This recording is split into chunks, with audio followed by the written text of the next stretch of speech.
Wando. E is a big region matchup. I got to find out who's walking away with a W and how with tonight's Keys to the Game, brought to you by Cruz Chevrolet. Yeah, Keys to the Game. Thank you to our friends over at Cruz Chevrolet. We'll start out with the visitors, the Wando Warriors. We talked about it in the opening. Jake, and he's the guy. He's the guy that really makes this Stratford offense go, so you have to contain him. Probably not going to stop him, but do your best. Get stops on first and second down. Put them in third and long situations. More importantly, hold on to the football. Don't give it away. For Stratford, no turnovers. No turnovers at all. Protect the football. Coach McDaniel wants to see them eliminate some of those foolish penalties. Those are the plays that you can control, play smart, and, of course, avoid the big play. You can't give the Warriors that opportunity. Make them drive the length of the football field. Don't give it to them. Again, that's our Keys to the Game for tonight. And those are brought to you by Cruz Chevrolet, where you've got a friend in the car business. We mentioned it, two teams that know each other well. The coaching trees intertwined. The homecoming return. Isaiah Perrin, the first-year head coach at Wando High School, looking to reclaim some glory. As we get ready for tonight's company's kickoff, a pooch kick that'll be received at around the 20-yard line, and we are underway. About a 4-yard return in Knight's company. Sort of team with leadership, integrity, loyalty, and excellence drives us right in for tonight's starting lineups, brought to you by Sunbelt Rentals. This is how Stratford will line up offensively. It's the superstar quarterback, the junior, Jake and Davis. But the guys on the outside are studs, J.K. Crosby, Sean Harris, Jaden Lee. But he mentioned those three returners up front, Jameson Pelham, Ben Jordan, the center, and Antonio Gant. They really are the catalyst. With all good football teams, it all starts in the trenches. I don't care how good your special outside players are. If they can't have time, it's going to be a long night. Those guys have got to come tonight. It's a quick little halfback sweep to the outside. It's Kerwin Squire. He was pushed out of bounds by, you saw him, number 15, Lauren Whitehurst. A little 4-4-4 action here, but Lauren Whitehurst actually second in the entire 5A classification with sacks, with 8. Cole Fletcher first in interceptions. They've got playmakers. Who else needs to step up defensively for them tonight? Yeah, we talked about Cole Fletcher back there in the secondary. It's going to take a team effort. You know, it's not going to really be one individual. I think everybody has to do their job. They want to have a chance to win tonight. Pitch to the outside. You see Stratford trying to control the line of scrimmage. That's Squire again. Pickup of about 6. That'll be tonight's first Mr. Sparky first down. It looks like Nick Flood on the stop for the Wando Warriors. And I can already tell you, Jack, tonight our eyes are going to be in for a test.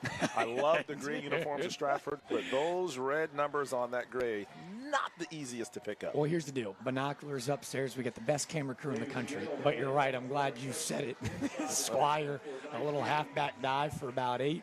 He's tripped up by, it looks like, the middle linebacker, Liam Crady. On the stop for the Wando Warriors, number 33, Brock Feinberg, the senior linebacker. And right now, Stratford really doing a nice job, that offensive line, opening some pretty big holes. And give credit to those backs of Stratford. They've been able to hit the holes with power and picking up big chunk plays every single time. Second and short. Doesn't look like he's going to get there. That's the big fella, Lauren Whitehurst, 6'1", a 205-pound defensive end with that 4.43 we mentioned. Play outside backer, he play up front. But Whitehurst comes in tonight with 9.5 tackles for loss to boot those 8.5 sacks. I misspoke. It looks like down marker actually is going to give him a first down, but you see Nick Flood too, another big body up front, 230. He'll play nose tackle for the Warriors. Well, you saw 5 Wando Warriors around the football. That's what it's going to take tonight, a total team effort on the defensive end, on the defensive front. The Warriors are going to have to be able to gang tackle and have roll call at the football. 2-man backfield and tight end on the side. This time Davis is going to keep a little RPO, speed option on the outside. Davis, the scamper out of bounds for a pickup of about 1. Great defense. There he was again, the free safety, Cole Fletcher. And the Warriors from a allow him to turn the corner and make plays. This, as we talked about, one of the better quarterbacks in the low country, does a great job of improvising them. When things break down, just make something happen. So he's reached the end zone several times. Well, 12 rushing touchdowns to be exact. But it's definitely a dual threat quarterback that can not only run it, but throw it as well. Great vision, and look at him feel the presence, the pressure. He kicks it to the outside.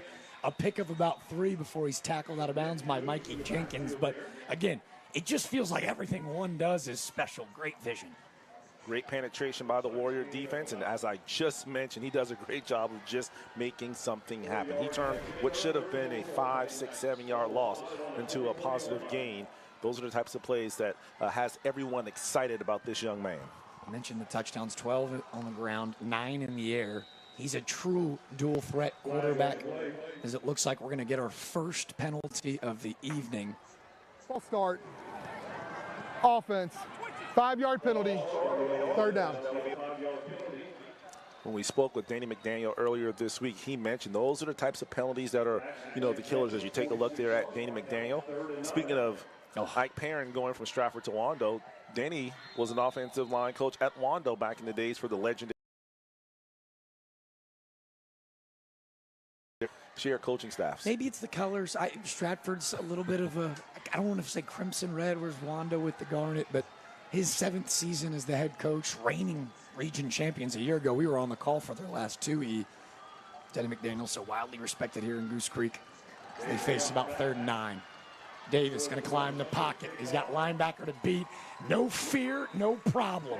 Lunging forward, hits the legs of Jake and Davis. A 10-yard run, another Mr. Sparky. First down. Matthew Pays, one of the Warriors there on the stop. And again, when things break down, that's one of the luxuries. Also, Braden Berry on the stop for Wando. When things break down, just go and make a play.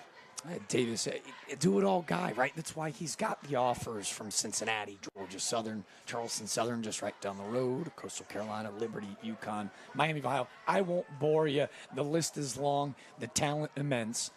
And again, we just saw a look at him. There might not be a coach in the area outside of Denny McDaniel that knows him best, like Ike Perrin. That's a little tunnel screen on the outside, an 8-yard pickup. As you can see, that was his slot receiver on the outside. That looked like number 4, Jaden Lee. You saw there by Ace Jernstedt, not able to come up with the catch. Did a nice job, was in position, just has to do a better job of breaking down and making sure he doesn't allow yards after the catch. Doesn't look like this is going to be spotted for a first down. I hold my breath as I jinxed it on the last time, but what I did not jinx is the stud play of the big H-back, linebacker, fullbacker. He's the X factor. It's Brock Feinberg, came in tonight averaging about 5 tackles per game. That appears to be his 2nd tackle for a loss. And I did do it again. I jinxed it again. Looks like a tackle for a loss upstairs. Lunging forward for a first down is Stratford. If you're Danny McDaniel, you have to be pleased with this time-consuming drive. You're just working your way down the field, no big plays, just kind of keeping that Wando offense on the sidelines. Good job so far for the Stratford Knights. Davis, a handoff. There's a penalty flag in the area of holding. Great work on the outside. That was big. The 15-pound DN got there first. If the play will stand. Also, it looks like Jose Gilchrist on the bottom of that pile as well for Wando. But as you mentioned, Jack, a little laundry on the field. 10-yard penalty, relay first down. In the backfield, too, getting a little bit of a run, relieving Kerwin Squire. It's number 5, Francis Lloyd of Stratford. Tough to miss with those sweet neon gloves and the neon pink arm sleeve as you see entire Stratford student section donning the pink for Breast Cancer Awareness Month. We've seen some solid student sections this year, all year long. In the 15th season of Friday Night Rivals, schools, they get excited when Friday Night Rivals comes to town, and just it makes you happy to see that, it's a big thing when Friday Night Rivals is at your field. Well, we got some student section conversation. We've got some chestnut checkers between these two coaches. So well dialogue. We'll let you and fill you in after our first break of the evening. It's Knights Companies. Friday Night Rivals driven by Crew Chevrolet Goose Bags with 8:07 to go. You've got a friend in the car business. And you can have no payments till 2025. New Chevys and used cars too. Now at Cruise Chevy on Rivers, no payment till 2025 with approved credit. Together, let's drive. Details at cruisechevrolet.com. Ever wonder what it's like to work at Knight's Companies? It's more than just a job. It's family. Here, you're not just another employee. You're a valued member of a team dedicated to excellence and innovation in concrete construction. We're united by our passion for building the future together. Join us at Knight's Companies, where your career thrives in an environment that values people, integrity, leadership, and excellence. Discover why our team is at the heart of everything we build. You've got a friend in the car business. No payments for 2025 at Cruise Chevy on Rivers. Choose your new Chevy or certified pre-owned and have no payment till next year with approved credit. Together, let's drive. Details at cruisechevrolet.com. If you're just joining us, it's Knight's Company's Friday Night Rivals, driven by Cruise Chevrolet, Wando Stratford, Jack DeLongchamp, Everett German. Now, how about the third member of our crew, Trooper Bob? Let's send it down with a special guest. Yeah, I'm here with a special guest, Sharidia Blackatier with Delta Force Athletics. Every year we're together. I'm so happy. I was looking for you. Happy to be here. Tell me about the program. All right, so we offer recreational competitive cheerleading and power tumbling for all ages, really starting from 3 all the way to 23 or however old you want to be. We have an after-school program. We offer camps, clinics. We actually have a clinic coming up on November 22nd. Go to our website to sign up. We also have birthday parties and open gyms. Is it too late for folks watching today to sign up? It's never too late to join. We have continuous enrollment for all of our classes, and we actually have our half-year tryouts, which are this Sunday from 12 to 5. Half year's a great opportunity for true beginners or any athletes that play other sports that want to do cheerleading for at least part of the year. I'm watching you. I'm watching you. The play's right behind us. You have an A team going on too, but it's not B.A. Baracus and everybody. It's a different A team. It is a different A team. That is our free special needs team that is open for all athletes, regardless of disability or age. It is absolutely free except for a uniform. We stay local for our travel, practice once a week, and that will start on Sunday, November 3rd. All right, and finally, every year, I know you do this big Halloween bash for the kids and all. Is that around this time? We did have our fall festival and trunk or treat. That was last week, but we do it every year. It's free and open to the public. We have inflatables, games, prizes, raffles. This year we had about 400 people. We think it's going to be even bigger and better next year, so be on the lookout for that. Well, keep up the good work. Always good to see you every year. I'll send it back to you guys upstairs. We got a lot more football to watch. Thank you. You're welcome. Man, a fantastic interview from Trooper Bob. As you see, Stratford picking up a first down. 3 things for Delta Force. So thankful for Miss Sharita Blackatier and her support of Friday Night Rivals in their 15th season. A proud sponsor of our Delta Force Cheers of the Game, which is, again, our favorite segment upstairs, getting to cheer on all these student athletes. But also, he mentioned the obviously A-team giving back into the Special Olympics community. It's just such fantastic work. And then thirdly, I think we should sign up. She said 23 and up. Is there a division for us? You think we got a shot? Yeah, that's the one that comes with the aspirin and the heating pad, the ointment that you rub after you pull every muscle in your body. So that's the team that I need to be on. Well, so thankful again for Delta Force Athletics and their support all season long. Davis back to the ground. This is the starting running back. This is Squire. And that offensive front, they are running behind big Jameson Pelham and T.J. Bryant on that left side. And it is going to be first and goal for the Knights. A clinical drive so far. Got to tell you, that offensive line of Stratford has done a phenomenal job. I don't think Stratford has had a negative play outside of the penalties at all on this drive. A very time-consuming drive. Half of the first quarter is almost over, and Wando has not even touched the ball offensively. So solid job by Stratford, led by that offensive line. They're going to go back to the pay dart, and this time Wando flashing a few in the backfield. It's Feinberg. I think that's the free safety. Fletcher as well. Getting middle linebacker, too, for Wando. Matthew Pays. He's the leading tackler for this bunch alongside Braden Berry. His 62nd tackle this season is a big one to keep Stratford out of the end zone. Ben Elkelberry also got in there at the end. As you can see, the gang tackling of Wando is working. It's just that, unfortunately, it's happening 4, 5, 6 yards down the field because that initial line of scrimmage, that surge, is going backwards for Wando. And again, I feel like I'm a school teacher getting ready to shout out 4 different names. The first on attack was the Mike linebacker, just a sophomore, Ben Eikenberry, his second tackle for a loss, but another flurry of Wando Warriors in the backfield. Yeah, don't forget about Anthony Marcella as well, the senior defensive end in on the stop. It appears as of right now that bend but not break mentality working here for Wando early on, as Stratford has had a lot of success moving the ball down the field, but once they've gotten inside that red zone, a little bit of difficulty for the Knights. Oh, how about this? They go back to I formation. It looked like it was going to be a play action, but maybe running the fastest 40 of the evening. Coach Ike Perrin. I can get the last second timeout. A huge 3rd down and 4 coming up here for the Stratford offense. Let's take a look there at Danny McDaniel. Just 2 great friends. Obviously, Danny mentioned the respect he had for Coach Perrin. Likewise, Coach Perrin for Danny McDaniel. And then we kind of asked both of them, hey, do you have to switch your signals and calls and everything this week because you two know each other? And they're like, maybe just a little. Don't just play your assignment. Don't listen to the call, because I'm sure a lot of it is very similar. Imitation, the finest form of flattery. Danny McDaniel even said, hey, we've been watching our Wando film. Our guys are going, Coach, don't we run that? He goes, well, it's everybody's play. Yes, we run that as well. Isaiah Perrin in his first season, a guy that actually played up the street at Timberland, where he graduated high school, had a fantastic career. He talked about this matchup, the homecoming return, flipping Wando upside down, 1-9 last year. So getting off to a much better start this season. He said, I want to embrace the nerves, right? We got this broadcast. We hear the murmurs. People still don't believe in us, and he wanted to let us know this is a different Wando. Yeah, I mean, you talked about only 1 win last year, and to be 4-4 at this point, just compete. And I think was the thing he said. Like, we've made great strides, but there's still a lot of work to do. But definitely, it's trending upward. Bootleg I formation, looking to beat a man to the corner, wrapped up and tackled out of bounds. Lauren Whitehurst, a special athlete.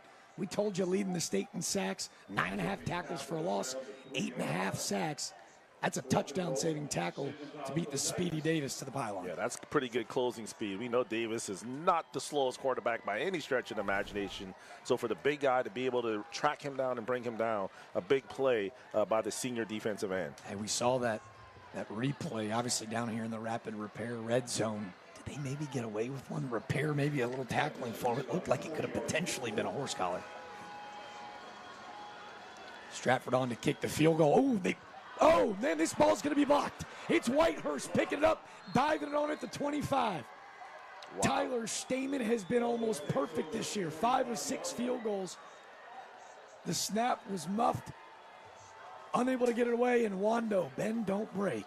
Wow, a huge play by the special teams. It's kind of ironic. Coach McDaniels mentioned that the special teams has been a sore issue this year, from the kickoff team to the extra point team, field goal team, and right on cue, the first play. And boy, Stratford lucky, because if that ball bounces high and in the right way, Wando picks that up and they return it for a touchdown.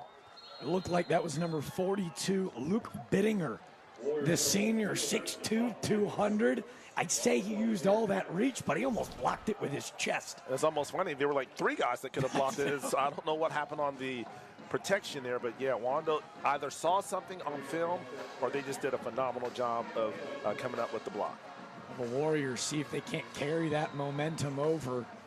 They're led by their junior quarterback, Kara Stone. First play from their line of scrimmage goes to Reggie Grant, the senior running back, and there's a flurry of guys. That offensive line has been really good, an area that they've wanted to get better, but Cole Fletcher, Kai Correa, and David Vinar, man, their receivers have been special this season. Yeah, obviously wanting to be able to throw the football when you have wide receivers that are capable of making plays, led by, as we mentioned, Cole Fletcher, the leading receiver on this team. But, yeah, it should be exciting to see what this Wando offense can do against a stout Stratford defense. 2 tight ends set and send Grant in motion. Stone throws it to the outside. Grant running physical through the chest of the linebacker. Looks like that'll be good enough for their first Mr. Sparky first down, and we'll see how Stratford looks to slow him down. Otis Gardner, who Denny McDaniel told us is the strongest pound-for-pound dude he's ever coached, alongside Cartel Dawson, Austin Gunter, Ja'Cory McCory. But, man, Darrell Holmes, Javian Salters, Amir McKnight. He says, man, those are the quarterbacks of our defense. And those some dudes that can run sideline to sideline. They can also get in between the gaps and just blow up plays in the backfield. So that linebacker core of Stratford and the secondary, pretty solid for Stratford. Stone going to go play action. He's got his tight end through the middle of the field. Big number 88, Nathan Cook. How about his just 4th reception of the season? They slip him out right through the middle of the seam, and a common theme all year. Middle of the field have been wide open for offenses this year. God, nothing gets you more excited than a tight end dump. I mean, just run right down the seam. The big guy able to kind of toward his body and come up with the catch and just rumble and stumble down the field. A great play from Stone. And a nice catch and another first down. Another Mr. Sparky first down for the Warriors. Trenton Fordham, on the stop for Stratford. That was tonight's Sunbelt Rentals starting lineups. Without the right equipment, you've got no game. Both of these coaches love the equipment. They've got just 2 weeks of the regular season is left as Stone goes back to the outside. This time he finds number 3. That's Michael Jenkins, the corner that's playing both sides tonight. And for both teams, offensively, you want to get the ball to your playmakers. We talk about getting them in space and letting them use their athleticism to make people miss and make big plays. As we've seen from Wando, nothing really fancy right now, just some swing passes out of the backfield and having guys just pick up 4 or 5 yards each time. Nice start for Wando offensively. 2nd and 5, a pair of receivers at the top as they got Fletcher in motion. It's a jet sweep, and the ball is on the ground. Fletcher's got the athleticism to stick with it, but he is mauled by 3 Knights in the backfield. It looks like that was number 32 of Stratford. Great tackle from Javian Salters and almost disaster for the Warriors. And I'm thinking, couldn't see the other 2 Stratford Knights were. As Fletcher got lucky there. Normally they tell you just don't bend over to pick it up, fall on the ball and give yourself another chance. But he did get the lucky hop that time, and Stratford right in place to make sure that it did not result in a bigger play, forcing a huge 3rd down for Wando. That was Mason Morris, the outside linebacker in the backfield as well, making it 3rd and 9. Trips at the top, an empty set. Oh, Stone's got nowhere to go. Look at the big fella, big number 54 of Stratfield. How about Kermit Davis? This was a JV player all season for him. A freshman making a huge play. Was told right before the game, their athletic director, hey, he's never played football. They played him at pass rusher 2 weeks ago.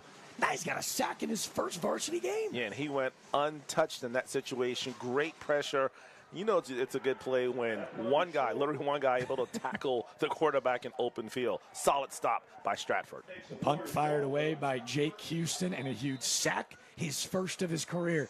Got a weird feeling we're going to be saying that a whole lot more on Friday Night Rivals after Kermit Davis keeps this game scoreless with just 59 to go. We're going to take our final break of the first quarter. Goose Eggs, the defense, rocking and rolling. Local news working for you. Weeknights on News 4.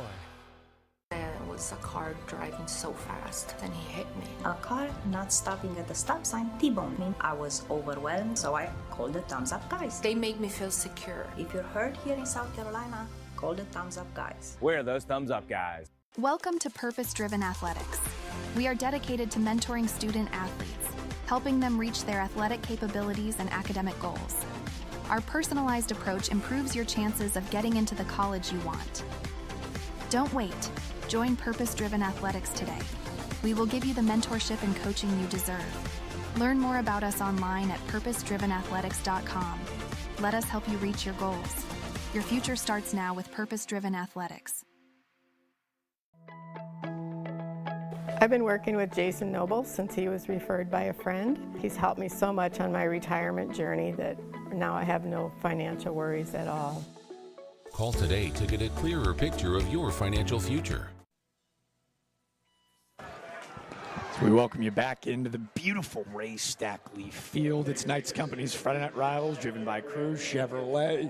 We talked to you about the Sunbelt Rentals starting lineups. I want to thank them. They provided the scissor lift all year long for us. And our guy don't miss up there. If you're a Friday Night Rivals first, that's Tim Fennell. Are we sure? Looks like Jason Fennell to me. I'm scared. I know that's for sure. Of course, Halloween, next week? Next Thursday? Come on, man. the best high-end camera angle. Sunbelt getting their best because we've got the best camera guy in the business. Our entire crew is good. But, Tim, you're scaring me up here, man. This is G-rated TV. Come on, guys. Great night for football here at Stratford High School. Jack Wando, Stratford, just the legacy between the two. Of course, about Ray Stackley, the legendary coach here, and I think his grandson, one of the top receivers for Stratford as well. Just a great night, and just glad to be a part of it. Oh, man. They say they write country songs about a night like tonight with the sunset, the two teams, the rivalry. We got a Halloween mascot up in the scissor lift. It's as good as it gets. And so is this quarterback. Quick little bubble screen on the outside, scampering out of bounds after about a gain of 8. That looks like for his first catch of the evening for Stratford, like the junior Terrell Ross. There's a Gilchrist on the stop for the Warriors. What you're starting to see, just a lot of simple pass plays, trying to get these quarterbacks in a little rhythm. Nothing too difficult where they don't have to read defenses, go left to right. Just simply catch the football, throw it out in the flats, and let these guys make plays. Well, there's another one. Looks like Ross slips on the grass here. Coverage was the linebacker, Matthew Payne, almost jumping it. And that's when he's got to get his feet set. If you see, he's kind of like thrown, not necessarily off his back feet, but didn't step into it, and the ball kind of sailed on him. So as you can see, for 18 thus far. That's on the ground, too. Jake and Davis, we mentioned the offers, but a guy that, again, 55 rushing yards per game. He's the definition of dual threat. And 3rd and short, they're going to go to Kerwin Squire on a 6-yard pickup. And another Mr. Sparky first down. It might take us down to the end of the quarter, but before we get there, it looks like on the interior right now they found something as they just continue to churn out dirt to the middle of the field. Well, we saw in their opening drive, they were able to march the ball down the field effectively. As you mentioned, having a lot of success in between the tackles. So we'll see. You got to figure that first quarter, both teams kind of feeling each other out. They know each other. So let's see which team can make adjustments offensively in the second quarter. No disguising the playbooks as these two head coaches know each other better than anybody. Well, there's no disguising how much fun we are having as Friday Night Rivals rolls on. Knights Companies, goose eggs for these two rivals. The second quarter, a little more action. We'll come back. We have an emergency. Code 16, over. Earplugs, Jane. Code 16, malfunctioning smoke detector. How bad could it be? This is malarkey. It's important to check your smoke detectors regularly. A broken detector won't protect you. Still yelling. You don't have to put up with any malarkey. Call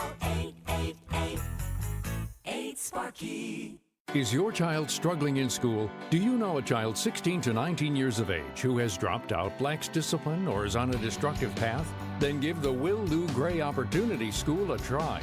The military-style school provides an alternative education to young adults in need of a second chance by offering academic instruction by state-certified teachers and job-based training. Students live on campus during the 14-week program, which is virtually free. For more information, call us or visit willlougray.org. Chronic low back pain impacts millions of people. New research suggests that for many, pain signals are actually transmitted from a nerve inside the vertebra. The Southeastern Spine Institute now performs a revolutionary procedure that actually stops these signals and ends the pain. The intercept procedure is one of the only spinal procedures that we do where patients can resume normal activity literally the day after. See if you're a candidate for the intercept procedure. Call today. No doctor referral is needed. Rapid Repairs is the standard for electrical repairs in the Lowcountry. We offer our clients a peace of mind with a professional experience that delivers industry-leading guarantees and straightforward pricing. With over 20 years of experience, our licensed experts handle everything from inspections to installations and repairs with precision and care. Call now and get a 10% discount on your first service. You deserve the best. If your home needs repairs, call Rapid Repairs. A defensive showing so far through one as we dive into tonight's Company's Friday Night Rivals matchup. When we look at tonight's Southeastern Spine Institute stats, what stood out to you so far? Well, the 19 total yards by Wando, not a good start. If you're Stratford, well, if you're Wando, you have to feel good about yourself because Stratford dominated that first quarter, drove all the way down, but yet have nothing to show for it. So I felt like that was definitely a defensive quarter for both teams. Now I expect to see him open up a little more on the in the second quarter. Now they kind of have an idea of what the others are trying to do defensively. Only 2 possessions in that. Clinical just by Jake and Davis and company. This is Davis out in the open field. He's going to toss it up, looking for his receivers. He takes a big hit at the end of the play. It was the quarterback carry from Lauren Whitehurst as it safely lands out of bounds. But he talked about him between right. You were really impressed with his Wando D so far. Yeah, very scrappy, just tough, hard-nosed. You know, they're not going to outrun you, but they always seem to be in the right place at the right time. And yeah, they're giving up some yardage, as we saw, 96 there in the first quarter, but at the end of the day, the only stat that counts is score, and they did not give up any points. They force a second down. This is what Coach Perrin talked about. Get those stops on first and second down, force Stratford to work out of third and long. There's that speed option to the outside that we saw earlier. Looking to get their big fella involved. That's number 12, J.Q. Crosby. He's the leading receiver for Stratford. 33 receptions for 539. A stud baseball prospect, but he has been a dynamite on the football field this fall as well. Look at this closing speed by Matthew Pace, the junior linebacker. Just consistent pursuit, determined not to give up on the play. Picture perfect tackle, low, gets him to the ground. Solid play by that young man. Just a junior who's raised up from the JV. Again, this is a lot of the same faces from the 1-9 year last year. They've just gotten to believe is we've got a little miscommunication at line of scrimmage. Slowly moving as Davis is just going to have to throw out of bounds. Chasing him out of bounds was Braden Berry. And a tough third down. And again, I don't think anybody in the building knew what the heck was going on. I don't think Davis was expecting the snap. As you can see, he's still directing his teammates. But give him credit once again, trying to make something happen. And I tell you, the more like I see the way he kind of jogs and carries the football, you know, I love my professional analogies. Do it to him. I mean, looks kind of like Baker Mayfield. I got no problem with it. I got no problem with it. It's the same kind of, you know, just the way he carries himself. It's the moxie, right? That's going to be the word that I swore I was going to try not to use a ton tonight, but he plays with so much confidence, so much moxie as Jake and Davis unable to pick up a third down after the bobbled snap, the early snap. Stratford will fire away. It was their punter. Looks like about a net 38 from Tyler Stamett. We'll take our first break of the second quarter. They're rocking paint. They're ready to see some points, though. Knights Company's Friday Night Rivals. We still got zeros. 10:52 to go in the second quarter. I'll go anywhere. Watch News 4 for scores, highlights, and exclusive Low Country stories. You've got a friend in the car business. New Chevy trucks and SUVs, no payment till 2025. Certified pre-owned and used vehicles, no payment till next year with approved credit. Details at cruisechevrolet.com. Together, let's drive. At Knights Companies, we're not just in the business of concrete. We're in the business of building relationships. For over 3 generations, our family has proudly served our communities. Join us at Knights Companies, where your career thrives in an environment that values people, integrity, leadership, and excellence. Discover why our team is at the heart of everything we build. Knights Companies, excellence in concrete, built on family values. You've got a friend in the car business. And you can have no payments till 2025. New Chevys and used cars too. Now at Cruise Chevy on Rivers, no payment till 2025 with approved credit. Together, let's drive. Details at cruisechevrolet.com. I don't know if I've got as much rhythm or as much juice as the Stratford band. They are cruising as the offense just punted away after a 3-and-out. Ray Stackley Field is bumping tonight. Yeah, the band having a good time out there. Usually looking for thumbs up, but I guess tonight it's high fives. I'm all around. I'm cool. We told you we were going to try really hard on Knights Companies, the dad puns. We're not going to do it. We are going to do it. Come on. It's just what we do. Empty backfield as Stone's going to fire away, looking for his man. Oski. As they often say, Jack, that's why they're on defense. But a great job there defensively for the Stratford Knights as Trenton Fordham got his hands on that one. Well thrown ball here by Stone. Steps into it. Nice tight spiral, but literally Fordham tips that away, or it probably is a catch for Wando. I was going to say he was looking for David Vennard. It was a perfect pass, just better defense. Trenton Fordham, a junior, playing that free safety spot for Stratford. He's got 2 interceptions. That's a team lead. That's his 5th pass deflection of the year. He's done a great job in pass defenses. Wando will go back to the pay dirt. It's Reggie Grant. Pick up about 7. Grant, who's averaging about 35 yards on the ground per game, about 4 per carry. Austin Gunter, the senior on the stop for Stratford. Really a first down saving tackle by Gunter. You take a look at that Wando sideline, and can the Warriors come up with 4 yards here? They're going to go to a 2 tight end set. Fletcher and Correa at the bottom of the screen. It looks like Coach Perrin is going to use his 2nd timeout of the half. Quick conversation about maybe what he saw that Stratford Nation line up in. Every play is just so important here, as you can see. Definitely a hard-nosed game thus far. Hard-nosed game so far, but how about the slate tomorrow? It's SEC on ABC, but we got a whole mixed bag slate. Notre Dame and Navy, if you had told me at the beginning of the year that was a top 25 matchup, hold your horses. Mizzou, Alabama at 3:30, LSU and A&M, maybe the 2 craziest fan bases in the country. I don't know who you like. Well, I can tell you one fan base, if that team that's got 15 by their name loses tomorrow, you ain't seen crazy yet, because they will pull the Brink truck up to Nick Saban's door and say, we were just kidding. Here's $20 million. Please come back and rescue us. But, yeah, obviously 3 outstanding games tomorrow right here on ABC. And that Fighting Irish Navy game, Notre Dame has trouble stopping the run, and that's what Navy does. In Maryland, they got to go play in Maryland. Watch out for Navy. I think the whole country's rooting for an undefeated Navy Army at the end of the season.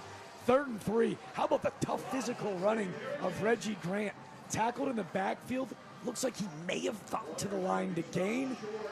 And they're going to say he was short. 4th and a yard. Look at the big body in the backfield. That was big number 6, Amir McKnight. 6'3", 185, slippery as can be, fired into the backfield.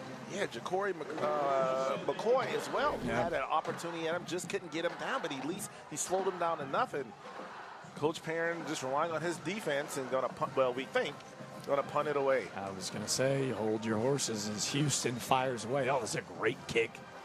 It's going to land it around the 20, take an advantageous Warrior bounce. He'll be tackled. Oop, it looks like he's dancing. He's going to take it back up the field, but the special teams of Wando. Coach Perrin said he's going to hang his hat on that phase. Not quite Beamer ball, but we'll call it Parent ball up in North Mount Pleasant. He was tackled at the end by Luke Bettinger, who's making, again, his 2nd big play in the special teams unit. Yeah, Ace Jernstedt had him, just couldn't quite get him on the ground. Great elusive run there, as you can see, by the return guy. Just couldn't quite elude the 3 or 4 white jerseys of Wando. Right now, you got to think about it. Special teams is the difference in this game. Always seems like it, right? Hayden are open, players to watch, all these dudes. But it's always that special teams unit. We always love asking these coaches, hey, not a Rudy or an underdog story, but who's the group that we can shine some love on? Coach Perrin made sure to tell us, hey, keep an eye on that special teams group. We want teams falling asleep on us on those downs. As a quick run goes for about a yard maybe. And it is roll call to the football in the backfield for Wando right now. At this point right now, Jack, this game has 7-3 written all over it. The first team that can come up with a big play will probably end up winning the football game. Both of these defenses outstanding thus far, not really wanting to give up an inch. The front 4 of both squads doing a great job here tonight, being very disruptive against the offenses. Patient running. How about Squire? If it wasn't a tripped up tackle, that was number 26, Jose Gilchrist, coming up from that 3rd level, tackling Crosby in the backfield on a little bit of a jet handoff. We've seen J.Q. Crosby, the receiver, in the backfield a ton so far tonight. He can make some noise back there. And right now, it seems like both teams, they got 11 guys in the box. The other team really afraid of the opponent's passing game. So let's see who can maybe connect on a long one down the field and maybe open up that defense, because right now they're just keying in on the run.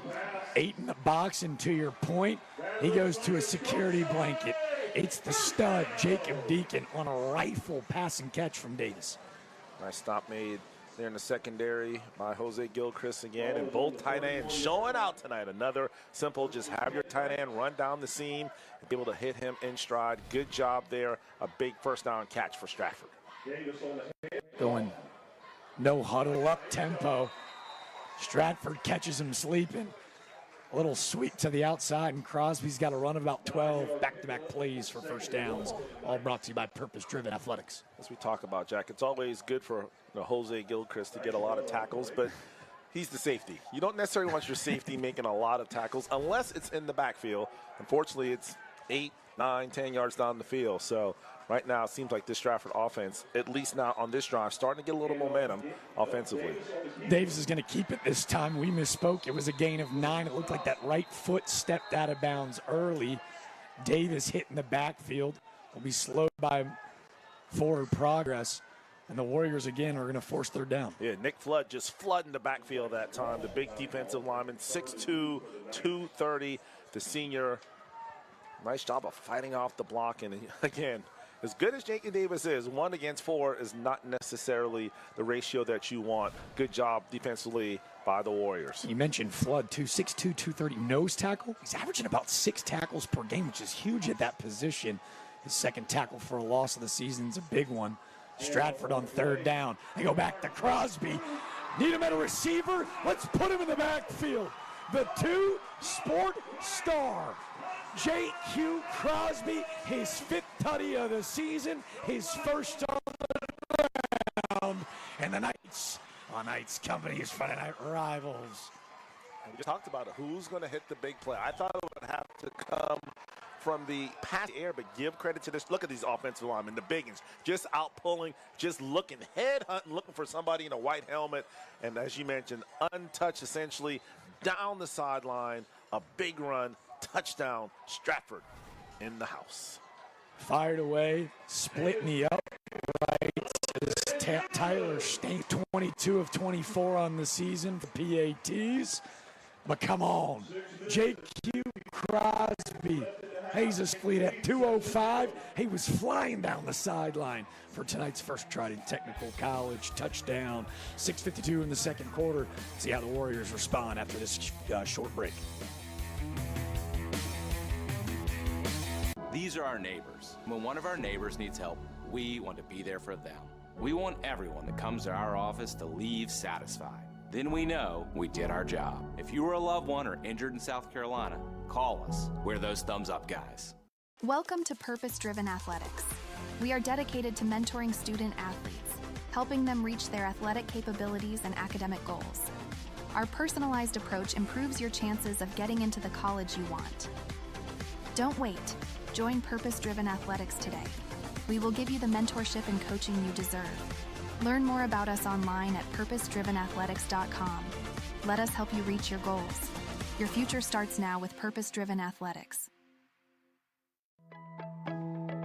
I've been working with Jason Noble for 6 years, and he's helped me and my wife Christine establish a generational wealth plan, not only for ourselves, but for our entire family. Call today to get a clearer picture of your financial future.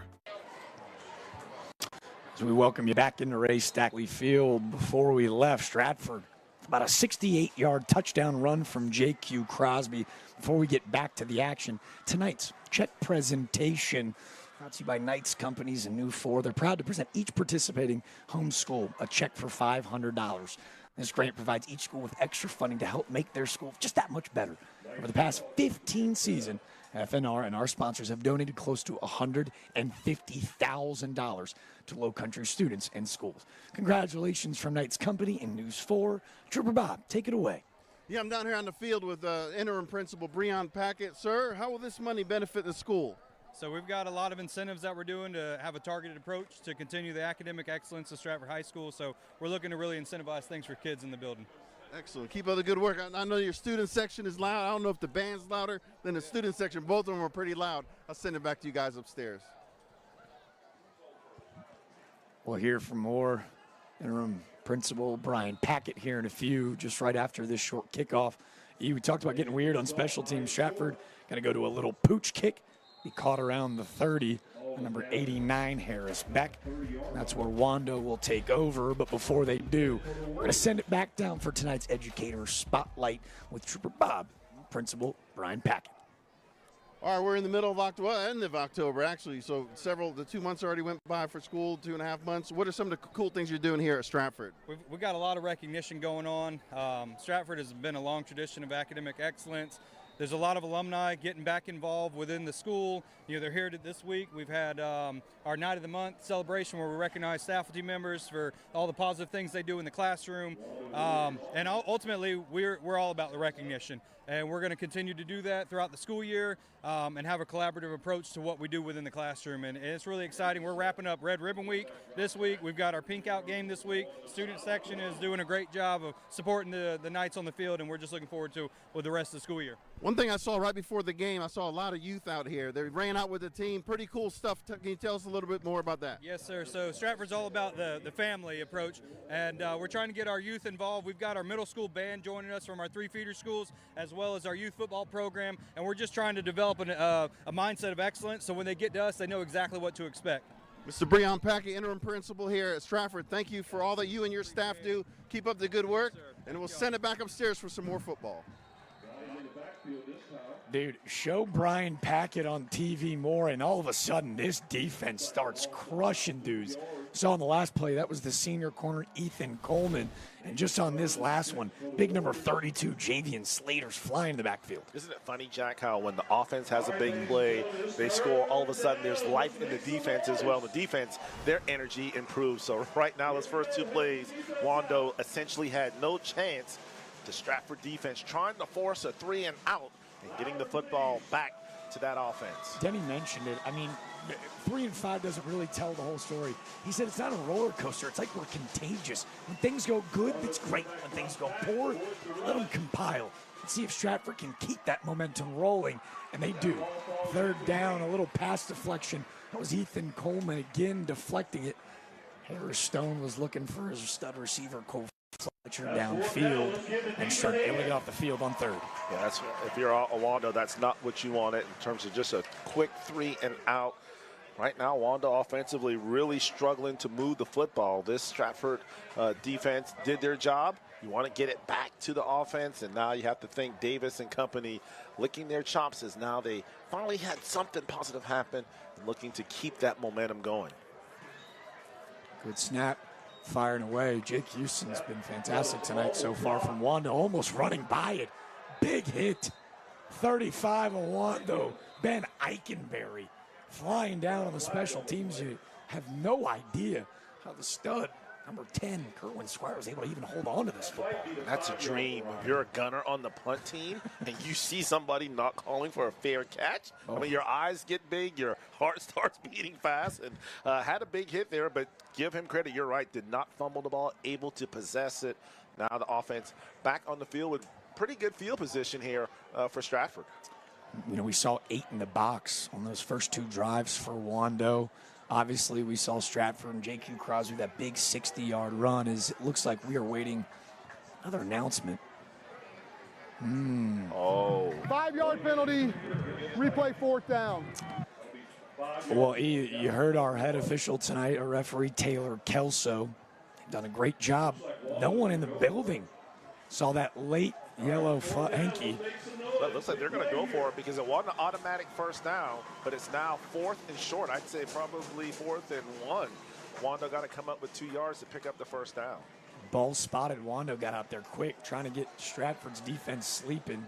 It's about 4th and inches. It's a 2 tight end set with Feinberg and big 88 Nathan Cook. You see him in motion at the top of your screen. Grant in the backfield with Stone. He's going to run behind the tight ends. And the running into the kicker pays dividends for the Warriors. They'll extend the drive. For those at home, running in the kicker is just a 5-yard penalty.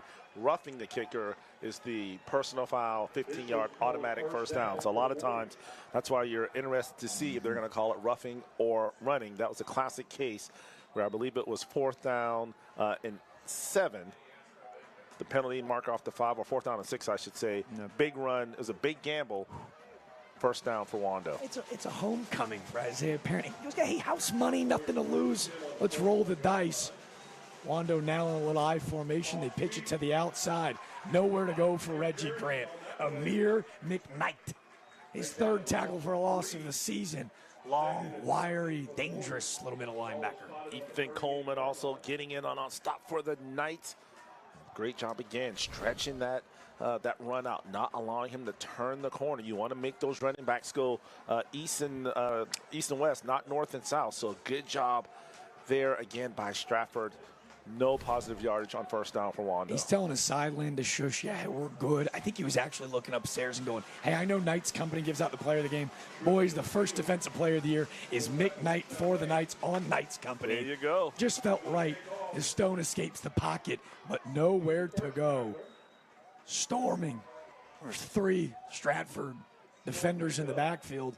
Looks like he was finished off on the outside. That was Caden Jordan stepping up. Both quarterbacks doing a nice job of showing command of the offense, not necessarily putting the football in the arms. Nothing was there. They didn't try to force. Neither quarterback was trying to force it. Just get what you can and live for another day. So now it's 3rd down and 10. Stone throws a solid football. Let's see if he can find somebody open in open space to come up with a big 3rd down play. 62% passer completion. He'll need one on 3rd and long. Looks like a whistle right before the snap. Looks like they're directing it either towards maybe an illegal formation. Looks like it's actually going to be on Stratford.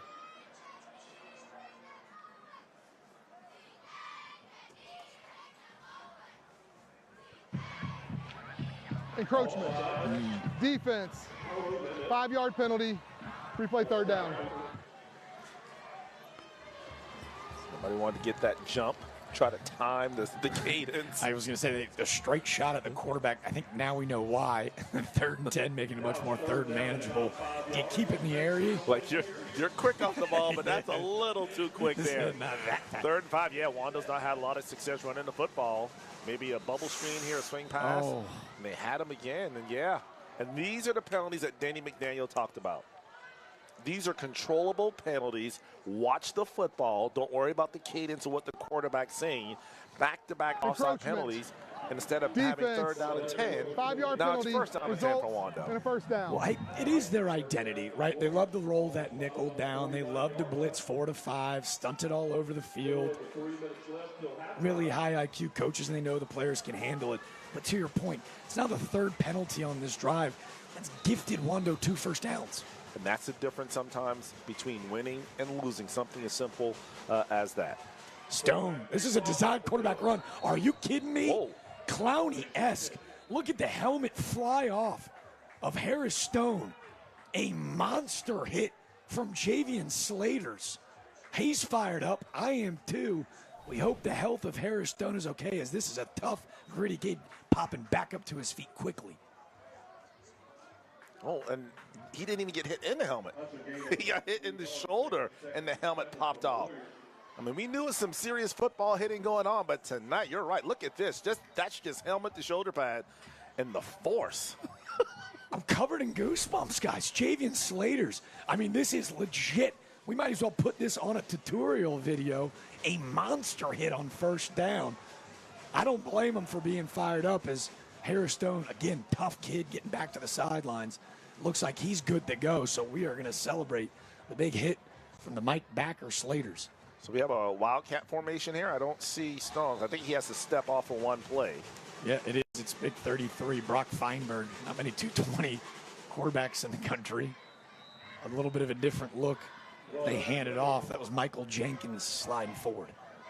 Hey, not bad. That's probably one of the better running plays that they've had tonight up the middle. Seems like all these teams have a lot of success with the Wildcat formation, or whatever they call it.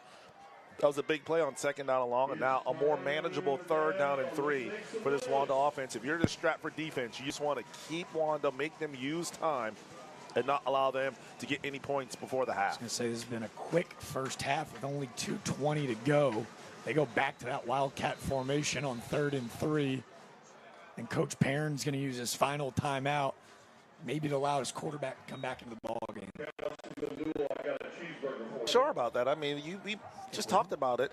The Wildcat formation, very successful. Tyler Statsky, obviously the offensive line coach. That's when you kind of have to challenge those guys, get your pads lower than the opponent, and come up with the first down. Remember, you mentioned the offensive line coach, Tyler Statsky. These guys have talked about Statsky, who played at Newberry quite a bit. Scott Eisberg, Webb Wright. Well, they'll talk about that game tomorrow as well, as we've already showed you the SEC on ABC, Notre Dame Navy. Again, Scott Eisberg, Webb Wright. We're going to have all those highlights for you, too. At the end of the year, they're the best in the business. 11:05 prompt. They'll have Skiza, please, the public schools, any and everything. They will talk a little college football. Of course, Clemson and South Carolina off tomorrow, and Charleston Southern and Citadel back in action. So, But yeah, if you want any high school football scores, tune in tonight. ABC News 4. Ball's going to be placed. It's Feinberg, and it's Jenkins in the backfield. Feinberg, the lead blocker. Jenkins going to bounce it to the outside, cut it upfield, break a tackle. Deja vu. Off to the races, beat him to the pylon. Michael Jenkins. Hey, that guy's going to run track. Kidding me with that speed? Wando, their first try to technical college touchdown of the night. We like to refer to that as a house call. And you knew he wanted to run up the middle because he did previous play. So, of course, Stratford's thinking he's coming up the middle wisely to have that lead blocker and just Jenkins. Look at that stride. Had the ball outside hand, perfect stride, takes it to the house. Jenkins gives the Warriors their first points of the evening. You saw Braden Berry out there. They had two defensive guys leading the way, Berry, Feinberg. But how about the big right tackle? Harrison Hayes, the senior, at 230. 10 yards downfield to clear Jenkins to tie this ball game up as Houston splits the uprights. That's a solid run. Looking offensively for the Wando Warrior offense.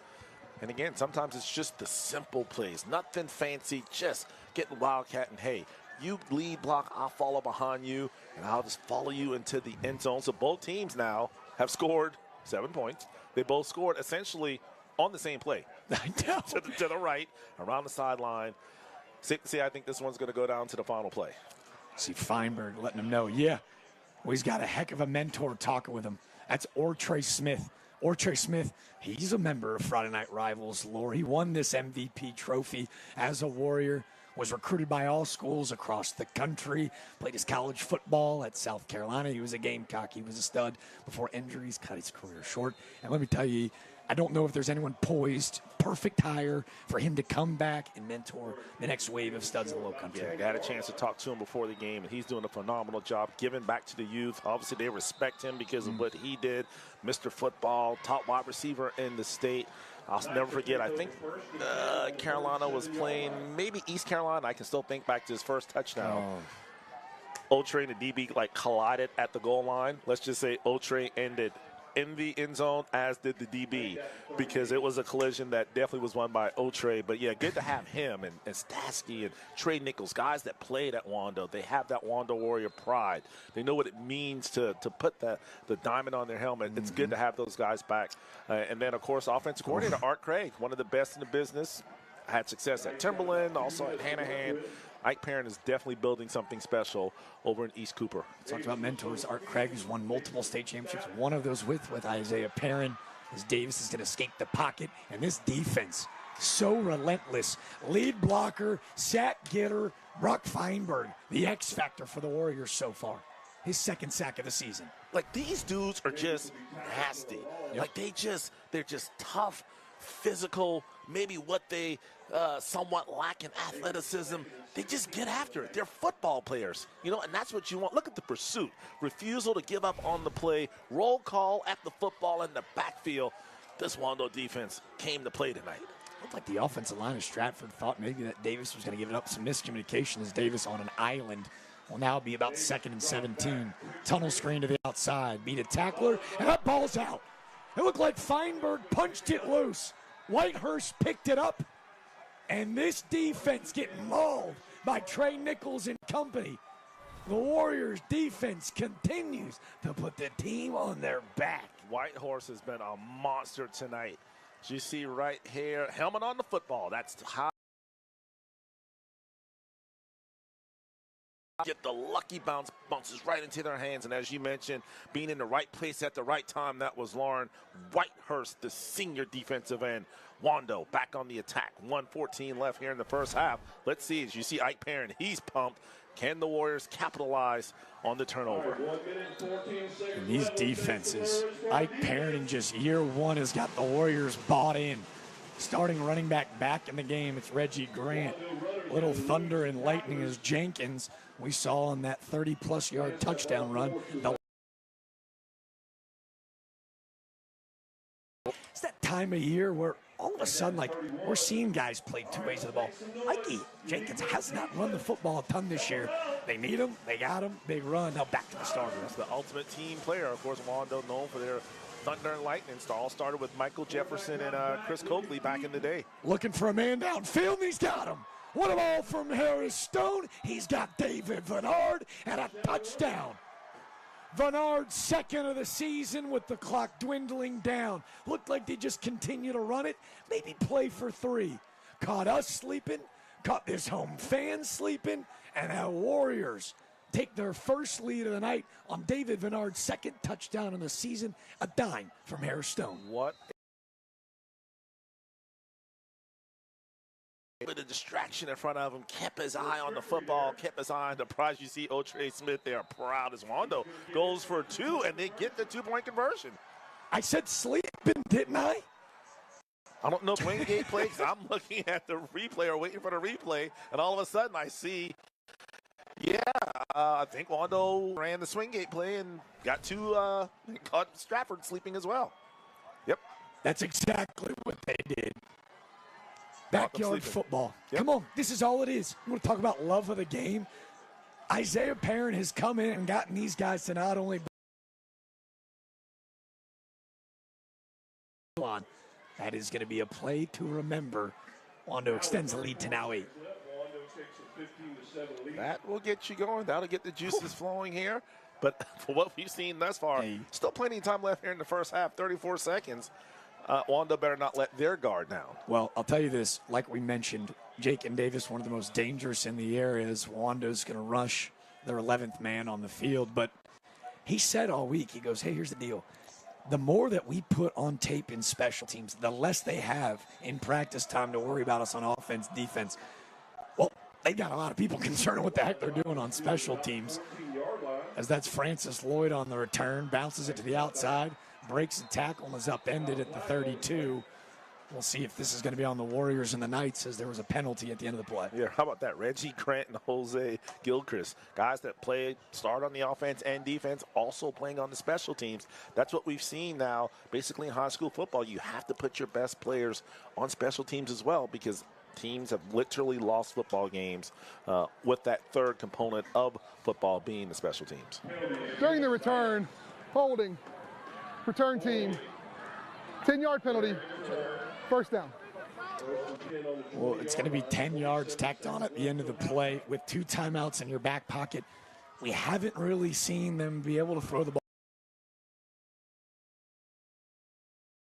ball. What's the thought process for Denny McDaniel? If I'm Denny, I take a knee here, but that's why I'm up here and he's down there. Looks like he is calling the play. He's trying to get something here over the next 27 seconds. 8 in the box. Davis has got to scramble. He's going to be wrapped up and tackled. Oh, man. This Wando defense that we saw a year ago, this is night and day difference. That's big 42 Luke Bittinger. Tackle on special teams. Blocked kick tonight. Well, now he's got his first sack of the night as well. I think also Brock Feinberg got in there as well. As you see the 2 white jerseys, and that'll end the first half. Boy, that Wando defense, nasty. Clock dwindles down to triple-digit zeros, and Wando with an 8-point lead in the homecoming return of Isaiah Perrin. He's got the boys buzzed.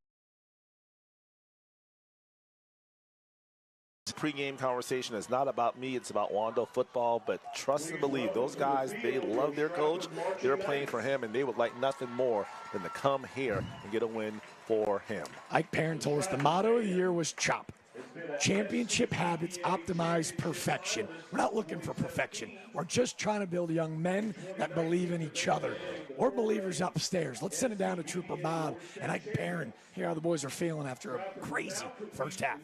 Coach, Stratford had 2 back-to-back penalties on their defense. You pretty much took over from there, but it's been an exciting 5 minutes. Last 5 minutes, what's your take on this first half? A little sloppy on defense at first. There's some things we got to clean up, but adjustments that, they're doing stuff a little bit different than what we thought they were going to do, but we're going to make that adjustment at halftime. Offensively, they got to control the ball. Got to do a little bit better in the run game, but we'll be fine. Coach, thank you very much for your time. Appreciate it. Best of luck in the second half. Yes, sir. Guys, I was on the field right there, sidelines, when they did that monster hit where it knocked the gentleman's helmet off. Remind me of that play from Jadeveon Clowney at USC where he hit that Michigan player, and that play went viral. It's a hard-hitting football game, this game. I'll send it back to you guys. I'll let Trooper Bob say it. I think the hit of Slater's might go viral too, but I'll tell you what it definitely did. It woke up the Warriors. Yeah, I was kind of somewhat of the sleeper first quarter, but that second quarter, a lot of big plays, a lot of excitement. Can't wait to see what happens here in the second half. As the band rolls out, we'll roll into our Climate Makers halftime report. Wando on the back of their defense holds a 15-7 lead on tonight's Knights Company's Friday Night Rivals, driven by Cruz Chevrolet. Crosby, Jenkins, the defense. Come on. We're just getting going. It's the 15th season of Friday Night Rivals. Let's have a blast. See you guys on the other side of this halftime report.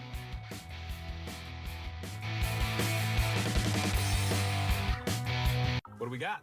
Code 94, circuit breaker. Let's break it down. Susie's got dance recital, Kevin has midterms, Dan's trying to watch the game, and I'm just trying to make dinner. Kevin! Flip the breaker! We should take a look at that breaker.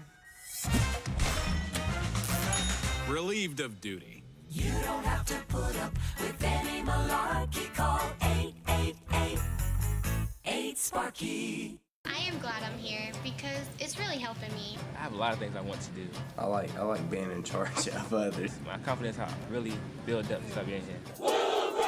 This place has shown me, it's not good to run from your education. It's a really great place. You got people here that are willing to help you. It's something that's going to get you through every day. It's just something you have to have.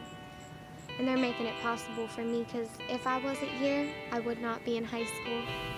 When your project demands the best, turn to Sunbelt Rentals. 10 branches conveniently located in Charleston, Sunbelt Rentals helps you get things done with an expanded mix of tools and equipment.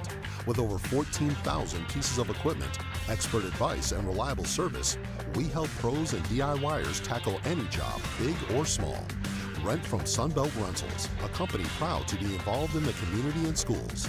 Sunbelt Rentals, making it happen for our customers. Visit us today.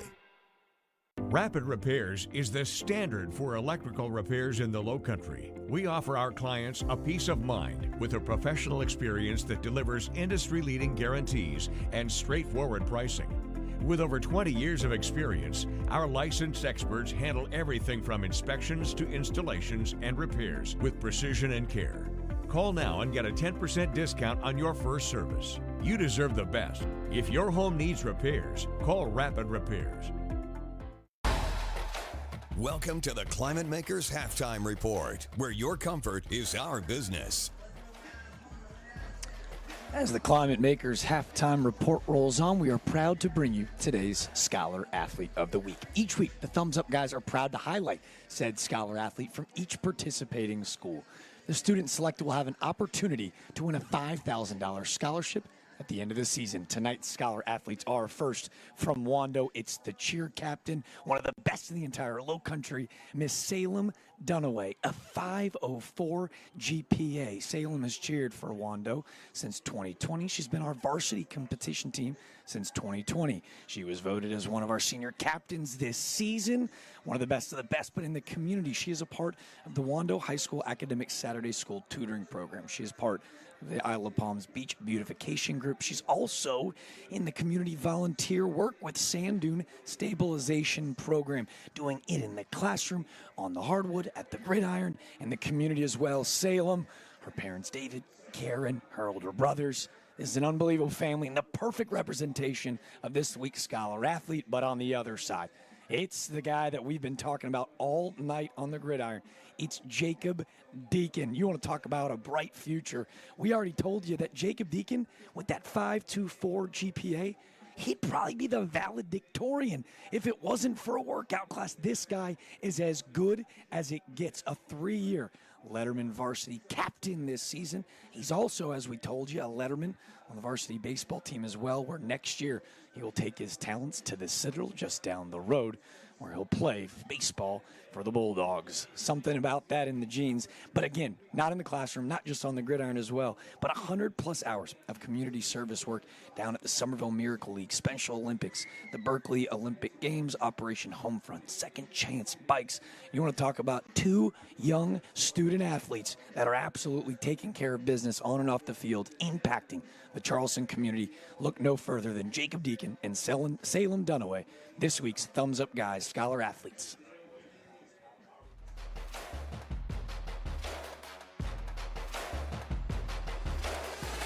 Hello again as we start to wind down on our season. Amazing. The playoffs are creeping up on us, joined by 2 of the 4 thumbs up guys, Brandon and Jeff, and we are talking scholar athletes, the smart kids here on Friday Night Rivals. I'll start with you, Jeff. Each and every year you get to kind of hand out that check and see somebody literally take that money, that tangible check, and go to college, help them go to college. How special is that feeling? It's just the best feeling. Like, we love it. It's one of the highlights of our year. We get to do it in the fall and then again in the spring, and the looks on their faces when we painted on these checks each time, it's just something I'll never forget.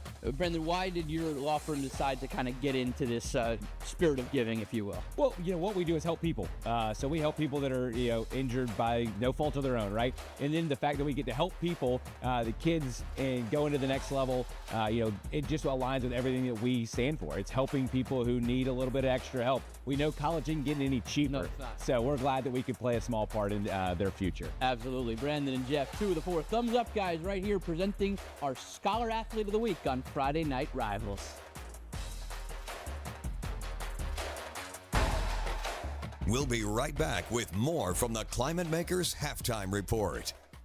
Climate Makers technicians, dedicated, skilled, and here for you when you need them. For top-notch installation to repairs, you can count on them. The truth is in the stars, and with Climate Makers, your comfort is our business. We help people who've been hurt, period. We want everyone that comes to our office to leave satisfied. Then we know we did our job. If you were a loved one or injured in South Carolina, call us. We're those thumbs up guys. In Charleston, success is worth celebrating. At All American Awards, we help you recognize excellence with custom awards and trophies that truly stand out. Everything from name badges and custom acrylics to sports awards. All American Awards makes it easy for you to honor your company or team's hard work and dedication with high-quality craftsmanship. Let All American Awards help you celebrate success. We are Charleston's choice for quality recognition.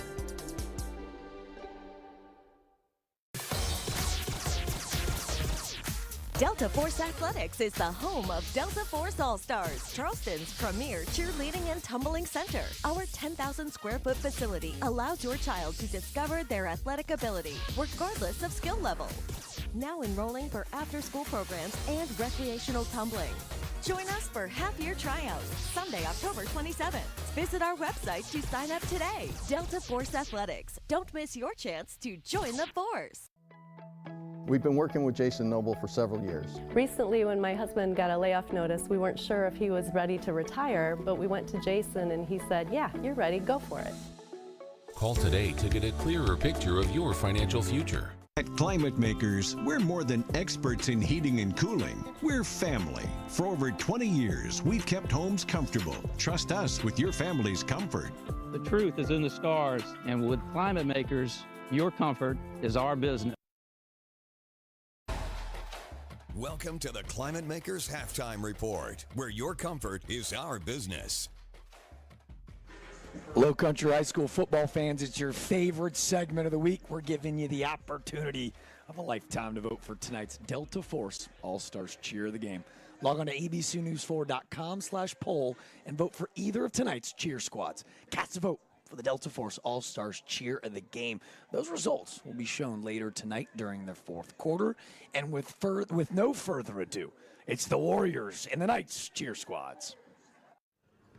We're WHS. We're black and white.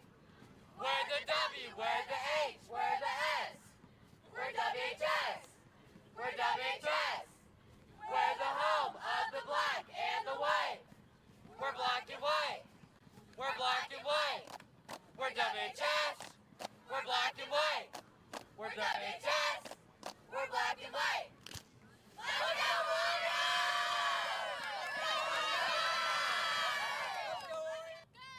Stratford Knights win! Stratford fans, we've got the beat! Clap your hands and stomp your feet! Go! Stratford! Go! Stratford! Stratford fans, let's hear it again! Clap your hands, the Knights win! Knights win! Knights win! Go! Stratford Knights win! Let's go!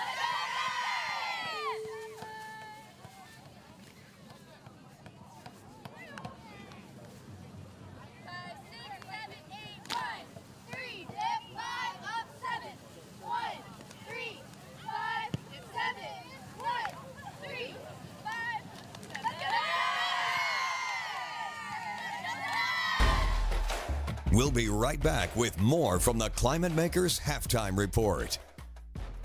Climate Makers technicians, dedicated, skilled, and here for you when you need them. For top-notch installation to repairs, you can count on them. The truth is in the stars, and with Climate Makers, your comfort is our business. These are the people of South Carolina. These are our neighbors. And when one of our neighbors needs help, we want to be there for them. A lot of people don't know what to do after a car wreck. That's what we're here for. Call us. We're those thumbs up guys. When your project demands the best, turn to Sunbelt Rentals. 10 branches conveniently located in Charleston, Sunbelt Rentals helps you get things done with an expanded mix of tools and equipment. With over 14,000 pieces of equipment, expert advice, and reliable service, we help pros and DIYers tackle any job, big or small. Rent from Sunbelt Rentals, a company proud to be involved in the community and schools. Sunbelt Rentals, making it happen for our customers. Visit us today. No-cost tuition is available for 100-plus programs at Trident Technical College. Learn from industry experts and get hands-on experience in labs and clinicals. In-person and online courses are available to suit your schedule and learning style. Get the skills employers are looking for with no student debt. Don't miss out on this opportunity. To take advantage of no-cost tuition, visit us at tridenttech.edu and enroll today.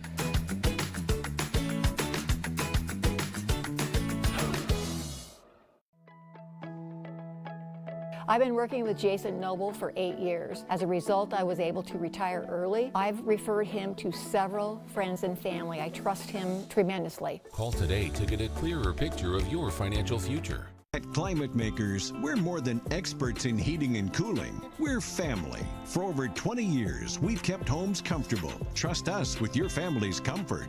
The truth is in the stars, and with Climate Makers, your comfort is our business.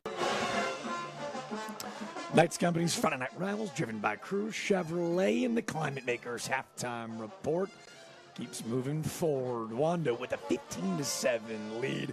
It was the deep ball from Stone to Vennard to capitalize on an 8-point lead over the home team, Stratford and E. As we dive in to some of these highlights, man, I'm so impressed with both ball clubs. I mean, how about this? Stepping up in the pocket, felt the pressure, and delivered a dime. I mean, he almost threw it right in the breadbasket, and then Stratford falls asleep. Well, swing game play here, and Wando able to pick up the 2-point conversion. So instead of being up by 7, the Warriors now up by 8 with all the momentum. And let's not forget, Jack, Wando gets the ball to start the second half. As we take a look at the first half stats, Stratford dominated on the stat sheet, but Wando dominating on the scoreboard as they have the 8-point lead. The one thing that stands out to me, penalties. Wando perfect in the first half in terms of no penalties and no turnovers. Stratford with one crucial turnover and 6 penalties, including 3 on one drive that led to a score for the Warriors. Those 3 penalties, 2 immediate first downs, going for it on your own 35, 4th and short. The gutsiness of Ike Perrin in his homecoming return has got them leading, even though the Southeastern Spine Institute stats say otherwise. They say stats don't lie, but in this case, They did. They kind of did. All right, here's the deal. Climate Makers halftime is almost at a conclusion. We say thanks to Southeastern helping our people of all ages get back to their active lives. We're ready to get back to the action. One of the best ball games we've had all fall for you. The 15th season of Friday Night Rivals rolls on after our final break of the Climate Makers halftime report. We'll be right back with more from the Climate Makers Halftime Report. Hello? You gotta get your story straight. What an idiot. Get it through your noodle. Don't give a rat's behind. That's baloney. A new era begins. And I'm just getting started. Judy Justice. Tomorrow at 3 on My TV Charleston. Climate Makers technicians, dedicated, skilled, and here for you when you need them. For top-notch installation to repairs, you can count on them. The truth is in the stars, and with Climate Makers, your comfort is our business. Delta Force Athletics is the home of Delta Force All-Stars, Charleston's premier cheerleading and tumbling center. Our 10,000 square foot facility allows your child to discover their athletic ability, regardless of skill level. Now enrolling for after-school programs and recreational tumbling. Join us for half-year tryouts, Sunday, October 27th. Visit our website to sign up today. Delta Force Athletics. Don't miss your chance to join the Force. No-cost tuition is available for 100-plus programs at Trident Technical College. Learn from industry experts and get hands-on experience in labs and clinicals. In-person and online courses are available to suit your schedule and learning style. Get the skills employers are looking for with no student debt.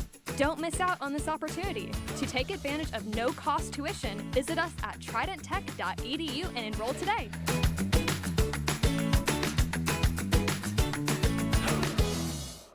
Welcome to Purpose Driven Athletics. We are dedicated to mentoring student athletes, helping them reach their athletic capabilities and academic goals. Our personalized approach improves your chances of getting into the college you want. Don't wait. Join Purpose Driven Athletics today. We will give you the mentorship and coaching you deserve. Learn more about us online at purposedrivenathletics.com. Let us help you reach your goals. Your future starts now with Purpose Driven Athletics. At Climate Makers, we're more than experts in heating and cooling. We're family. For over 20 years, we've kept homes comfortable. Trust us with your family's comfort.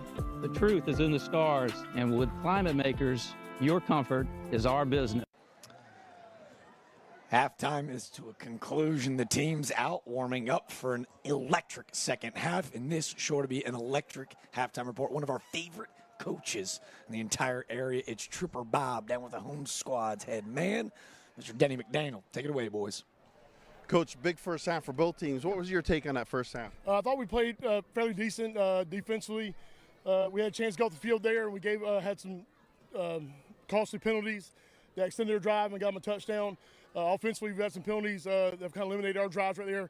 We played pretty good. Then we had a turnover, and we didn't react well to sudden change. So, they got an 8-point lead, but we're right in this ball game. For your offense, if you can narrow it down to one thing, what do you want to see more in the second half from your offense? Just be more consistent. We just can't run the football. We just can't throw the football. We got to be consistent on how we play, and we got to make sure we eliminate penalties. Well, if you want the football coach, one just came over here to us. Thanks a lot. Best of luck in the second half. All right, guys, I'll send it back to you guys upstairs. Hey, Trooper Bob, we see you with the hands, a little footwork, a little football skills. Feels like a good omen for Denny McDaniel. Bob, I see you, though. You got a little soccer action in your days? He's shaking his head no. Actually, Trooper Bob looks like a tight end. You're saying Trooper Bob on that tight end seam route. Just throw it up and let him go catch it at the high point and rumble down the field. We knew it was going to be good. Denny McDaniel in his 7th season as the head coach and alumni here at Stratford. Won state championships with Ray Stackley, a guy who's named after this field.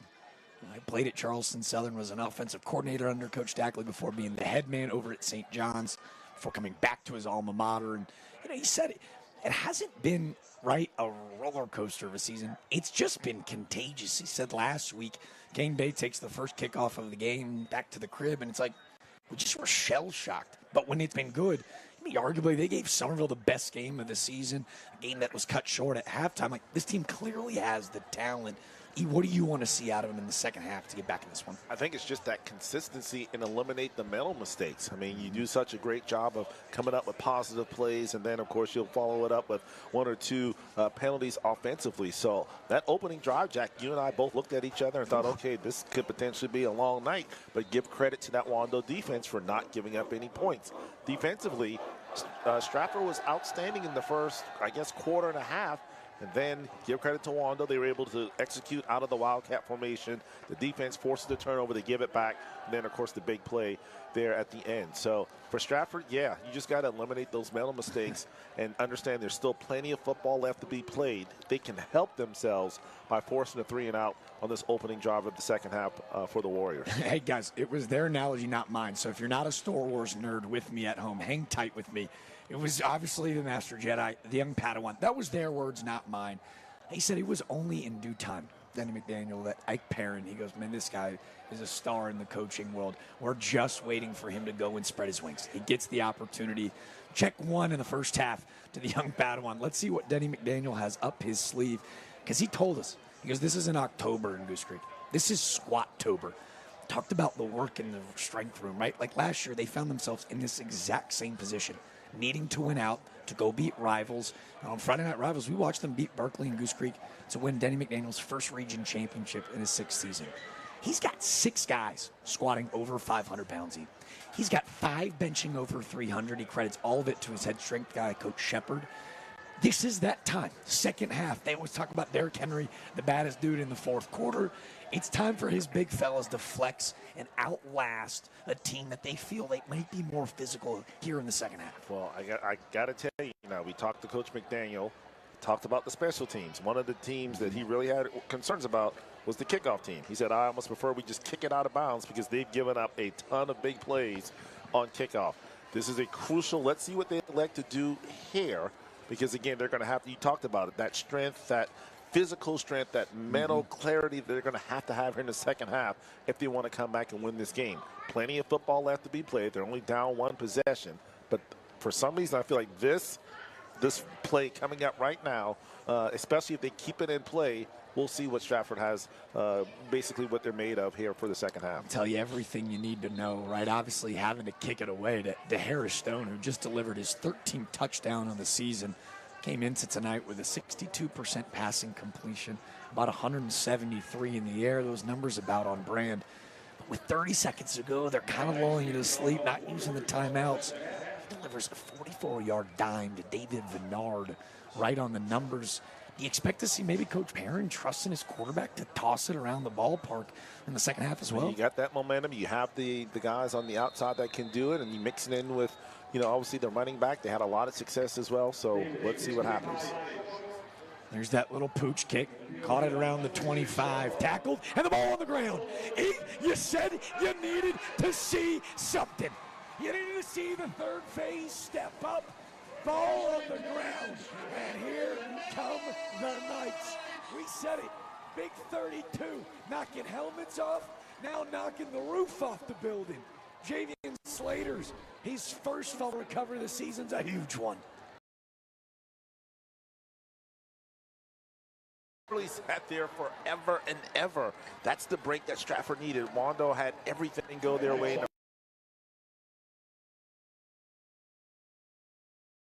Break. Now let's see if the Knights can capitalize on the turnover. I gave Mr. Slater's the credit recovering it. Folks at home, he knocked in the recovery. What a turn of events. Nightmare start for the Warriors. And here comes big number 1, Jake and Davis powering ahead. It's a keeper and a gain of about 9. You have to kind of feel like for Davis, he probably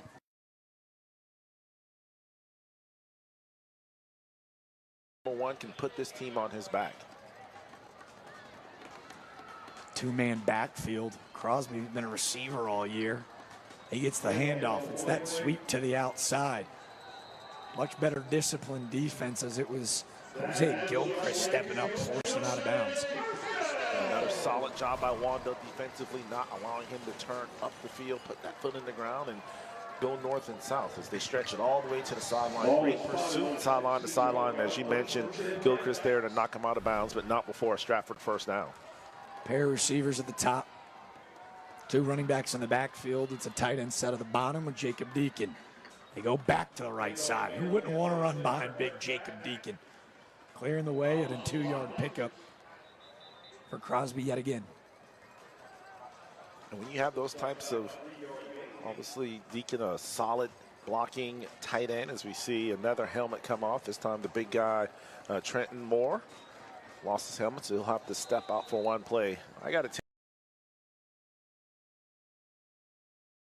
I mean, he's got good size. He can move. Very impressed with his game thus far tonight. They fake it to Crosby. They go to Squire. Great read from Davis.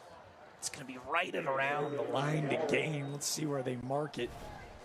Kerwin Squire came into tonight averaging 104 yards per gain. Great patience. Little misdirection. Good kick out block there. I believe for Stratford that looked like number 75, Cortell Dawson, the senior.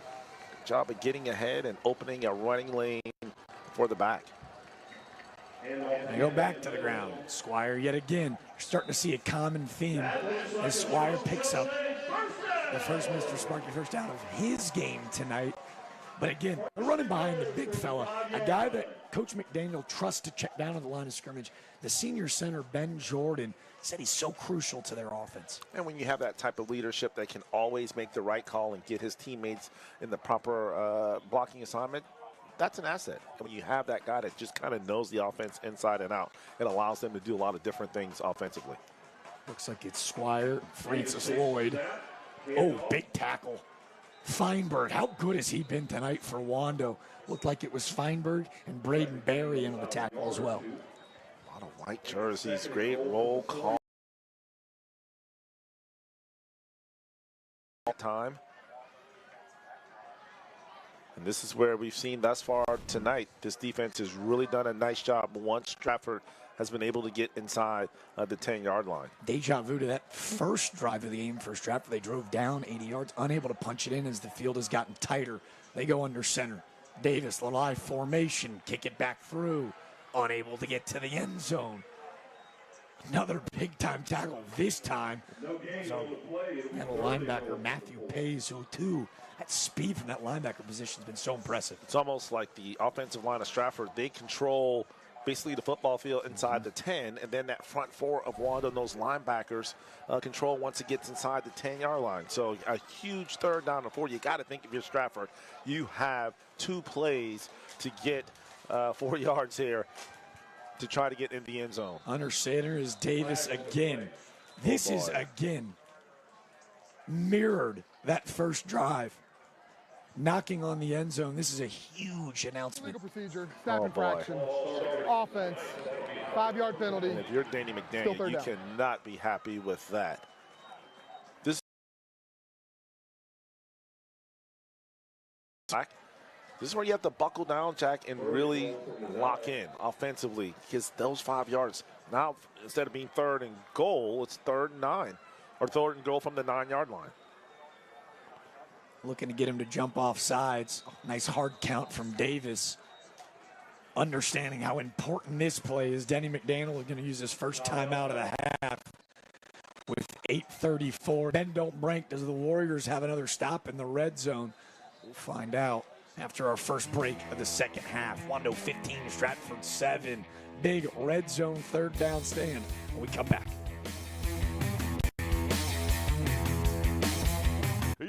Got a friend in the car business. No payments for 2025? At Cruz Chevy on Rivers, choose your new Chevy or certified pre-owned and have no payment till next year with approved credit. Together, let's drive. Details at cruzchevrolet.com. Ever wonder what it's like to work at Knight's Companies? It's more than just a job. It's family. Here, you're not just another employee. You're a valued member of a team dedicated to excellence and innovation in concrete construction. We're united by our passion for building the future together. Join us at Knight's Companies, where your career thrives in an environment that values people, integrity, leadership, and excellence. Discover why our team is at the heart of everything we build. You've got a friend in the car business. New Chevy trucks and SUVs, no payment till 2025. Certified pre-owned and used vehicles, no payment till next year with approved credit. Details at cruzchevrolet.com. Together, let's drive.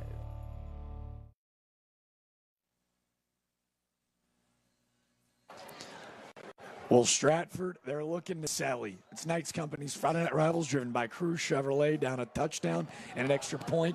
Let's go check out that student section. Tonight's fan cam brought to you by the Thumbs Up guys. Those Stratford cheerleaders have been chanting all night. We saw them with the Delta Force Athletics. They're fired up. So should you at home. You know the Thumbs Up guys are your personal injuries attorneys at the receiving board. Winning cases, winning your trust. Night cheerleading squad looking to will their team to win tonight. Tell you what, if Stratford can find a way to pick up 10 yards here with these next two plays, those cheerleaders will really have their thumbs up, because they will be one happy squad because their team able to reach the end zone. 3rd and 9, they move the pocket. Davis rolls out to his right, looking for a man in the end zone. Cuts it back upfield. Does he have his 13th touchdown of the season? Looks like that foot may have crossed out of bounds at the 2-yard line. Great coverage by the Wando secondary, nowhere to go, but can't stop the will of Jacob Davis almost finding the end zone. And you have to give him credit, because it looked like he was going to run out of space and able to turn it up the field. Looked like Wando had him kind of cornered in, and somehow able to pick up about 6 yards on this run. As you see here, great pursuit. They're in great position. And instead of wrapping up, they go for the big hit, and that's allowed Davis to pick up the additional yards. Now 4th and 2. Wisely not extending the football that they know they're going for it on 4th. Looking for 2. Little play action. Looking for the man in the end zone. Is it your scholar athlete? Sure.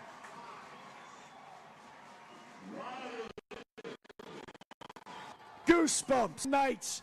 Jacob Davis hides it, finds his tight end. Come on. It was Jacob Deacon heading to Citadel next year to play baseball. He was our scholar athlete. We told you, a great fake in the tight end slips. Yeah, for some reason, Gilchrist didn't even bump him. He allowed him to just slip right by him, gave the impression that he was going to block, and just went into the flats. And that's a difficult throw to throw. You're going left, throwing across your body. Now Stratford will try to tie it with a 2-point conversion. Looks like Denny McDaniel's going to have to take his 2nd time out of the half in such a close ball game, down 2. Going for 2 to tie it up. No. Yeah, this is a crucial play here. Obviously, still plenty of football left to be played. As you see, 8:19 left to go in the 3rd quarter. But the way this game's been going, there's no guarantee you're going to get down here again. So Danny trying to make the most of this opportunity. Artie, we got to tell maybe a little bit of a story time here. Jacob Deacon, the grandson of Ray Stackley, but important to know he's creating his own name, his own legacy for the Stratford Knight Ball Club. I personally watched Ray's son play at the Citadel, a mentor of mine. His daughter, a babysitter of mine. We have known Jacob since he was a little guy. Last year, looking for his first varsity touchdown, he had 2 on Friday Night Rivals on their March to a Region Championship. Tonight, he's got his first receiving touchdown alongside with what we told you he's doing in the community, what he's doing in the classroom. We were told by Coach McDaniel he would be the valedictorian here at Stratford if he wasn't taking weightlifting, because it's not an honors course. It actually drops his GPA a bit, even though obviously at 6'3", 220, he's doing pretty good in weightlifting. But this is the definition of why we do Friday Night Rivals for young men like Jacob Deacon. Well, you know, somebody who's turned down opportunities to be model for men's fitness, and myself, as we'll talk about that after this. Oh, he had him, and unfortunately just could not. Little miscommunication. He had 2 Knights in the same area. Looked like a great play, but not able to capitalize, and so Wando will stay in the lead. Looking for a quick skinny slant to tie it up. The Wando defense gets a stop. But on 4th down, Davis finds Deacon. It was his 10th passing touchdown and Deacon's first receiving of the year. And cuts that deficit to just 2. Don't go anywhere. We're just getting started.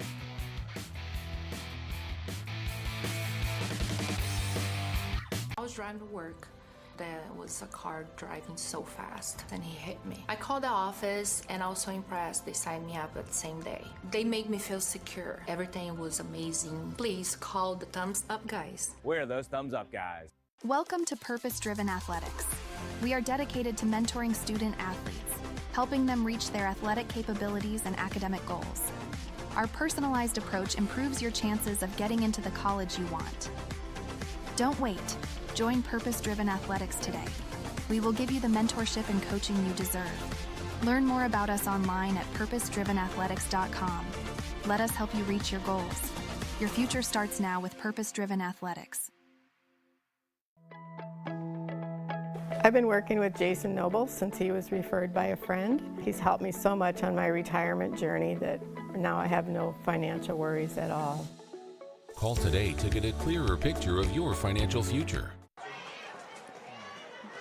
We welcome you back in for tonight's Knights Company's Friday night rival, where the Knights score a touchdown.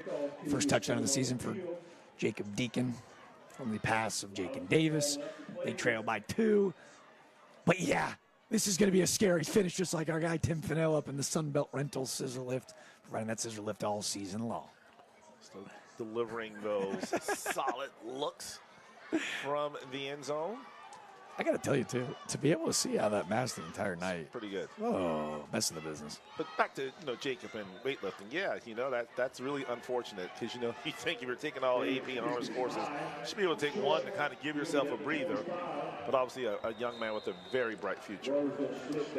Told you heading to play to the Citadel on the diamond. There's a trio of guys on this Stratford football team. J.Q. Crosby, Jacob Davis, Jacob Deacon, all holding baseball offers. Jacob the only holding that football offer. The 3, it feels like pick your choice. Yeah. Like incredible athletes that are doing it in dual sports. And it gets back to, we talked to Ian Rafferty, the head coach at Somerville a couple of weeks ago, and he goes, yeah, I love kids that play multiple sports because it just keeps them out of trouble. They're moving, they're bettering themselves, and so just another example of guys excelling on the football field as well as on the diamond. Let's see how Wando responds. They've been able to, so resilient all night. Hand off to Reggie Grant, nowhere to go. Big stop up front. Looked like it was Otis Gardner first in the backfield with a big hit. How about that? Slater's popping up with the football again. Yeah, he's been around the football all night long. And those are the types of guys you love having on that defensive side. They always seem to find the football. They have a nose for the football. And Javian Salters really just having an outstanding night tonight for the Knights. Salters, you hear me call them Slaters. We got it in the roster. Max Reps Online was maybe incorrect. So Salters, excuse me, what a stud. 36 tackles, 7 a night, 7 tackles for a loss. Is Stone with a great out route to the outside. Looks like he's going to find his man, Cole Fletcher. It's been a quiet night relatively for Cole Fletcher. Stratford's done a good job quieting the big rangy athlete. That goes to show you the arm strength to be able to throw it across the hash mark and deliver Stone. Didn't even really get to step into it. Still kind of throwing off his back, but able to deliver a nice catch by Fletcher. And a big 3rd down coming up for the Warriors. Cole Fletcher, 28 catches on the year for 347. He's got 5 tutties as well. We joked and said, hey, Travis Hunter-esque, he has been that good, leading the state in receptions, leading the Warriors' way in receptions. Now desperately looking for a 3rd down conversion. Coach Perrin knows how crucial it is. See him use his first time out of the half. 3rd and about 3 or 4. Both teams, these 3rd downs are so crucial. Still 6 minutes left to go in the 3rd quarter, so plenty of time left, but every possession so important for both teams here tonight. This is a good old tractor pull we got here tonight at Stratford. We told you both these teams vying for region championship aspirations, but they're also vying for what has become maybe the most exciting trophy in the area, all brought to you by All-American Awards, the trophy presentation sponsor, helping Charleston recognize excellence since 1993. And again, needing some outside help.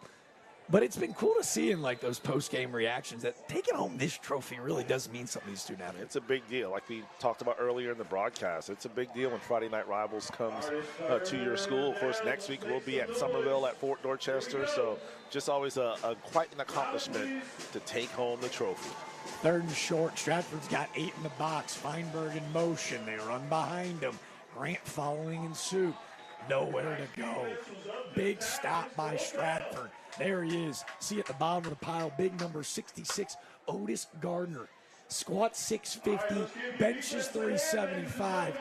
I may have just taken on all 5 dudes by himself on that play. Yeah, great job by Otis Gardner, being the disruptive force, that low center of gravity, able to kind of get back there in the backfield, fight off the block, and then come up with the tackle. Picture-perfect technique on display by Mr. Gardner.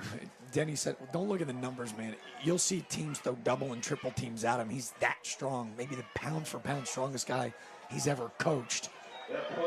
Wando fires away. We've seen Ross in the return all night.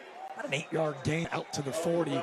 Stratford will have great field possession where they take over with 6:02 to go. And it just seems like this game has just been a game of momentum. Stratford struck first, then Wando had it.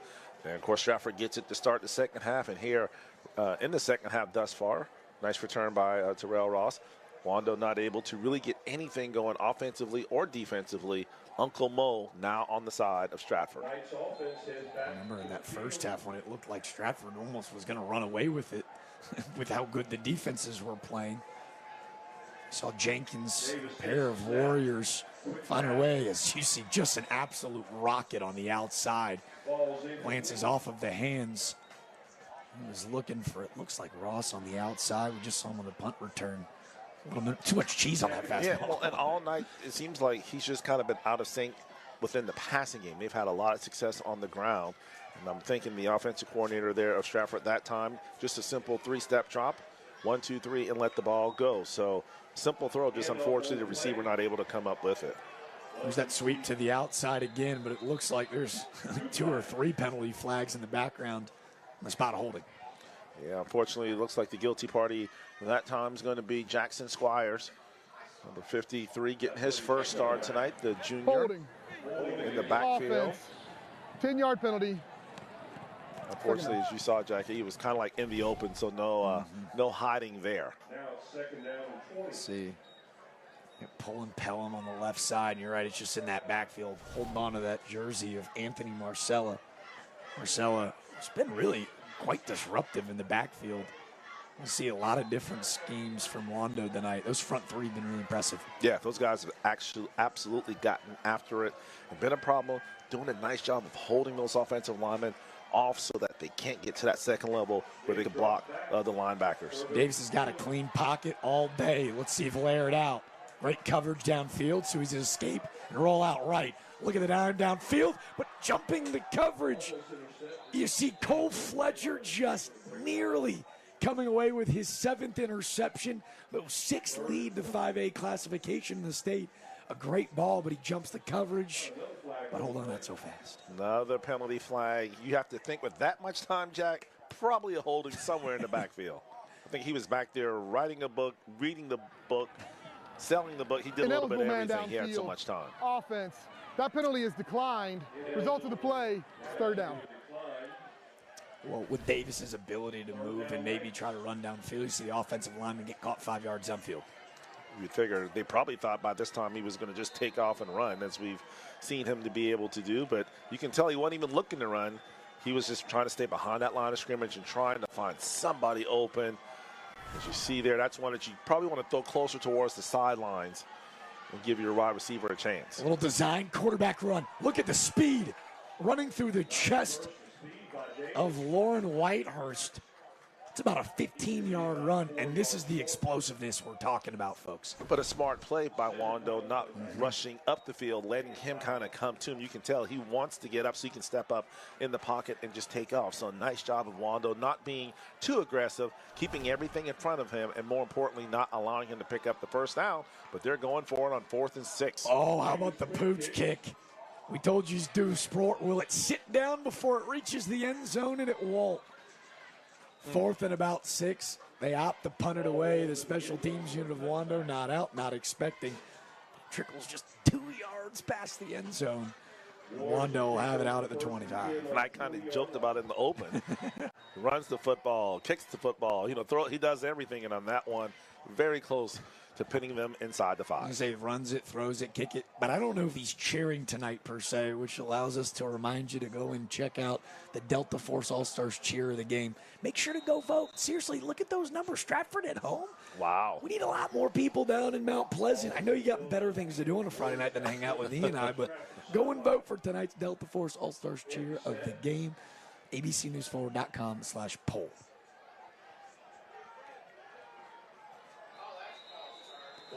Stone in an empty set. Stratford thinks it's going to be on Wando. Maybe a little bit of a false start before the snap. False start. Offense. 5-yard penalty. 1st down. Penalties, penalties, penalties. They will kill you each and every week. You're this late in the season. That is the one area that you would think as your head coach would want your team to be, just a little better at, and still not having the mental breakdowns and penalties. Go back to the air. The bubble route on the outside of the young receiver, Harris Beck, just a sophomore, getting the yards back after the false start. If I'm wrong, I think that was maybe the first penalty of the night for Wando, too. Yeah, they played a really well. They had none at the at the half. They played a really clean first half, and just had of course the turnover on the opening kickoff return of the second half. It's about an 11-yard pickup. Wando second and short. Kick it to the outside. That was the stud corner and two-way player, Michael Jenkins, who we saw score a touchdown, about a 40-yard run in the first half. But all of a sudden, they're starting to get contagious. Another penalty.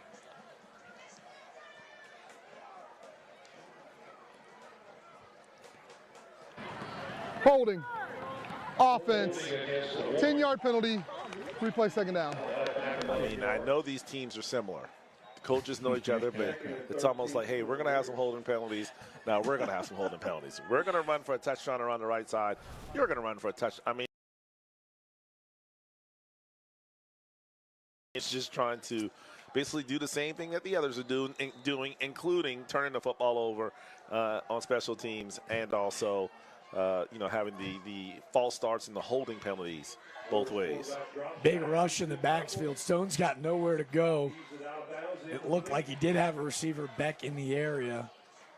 He'll avoid intentional grounding. I don't know if they're going to have a conversation about it, but great pass rush from Stratford. And you see what's happening now. Those penalties that get you off rhythm. You're looking at 2nd and 3, 2nd and 4. Now you're facing, 2nd and 13. And now, obviously, the defense, they can just kind of rear their heads back because they know it's a passing situation. So now, you just get you off sync. Let's see what the Warriors, you know what I love to do in these situations, Jack. Get a nice little screen action. Invite the rush up the field and hit a middle screen or something out on the perimeter. They almost used the screen as a decoy. Thrown across the middle of the field. Stone's picked off. Looking for the end zone. Do we have a pick six? We do. Wow. Coach Denny McDaniel said he's the quarterback of our defense. Tackles, 10 per game. But now he's got his first interception of the season. It's the senior, Darrell. Yeah, as you can see, a lot of great jerseys there. A bad decision by Stone to throw the football. Great pressure from the outside. I think Stone probably felt the pressure, kind of panicked a little bit, and just kind of threw it up. Another pick six, or I should say a pick six for the Stratford Knights. The Knights back on top. Darrell Holmes, you got to be so happy about the story. 5'10", 215. He's a 3-year starter.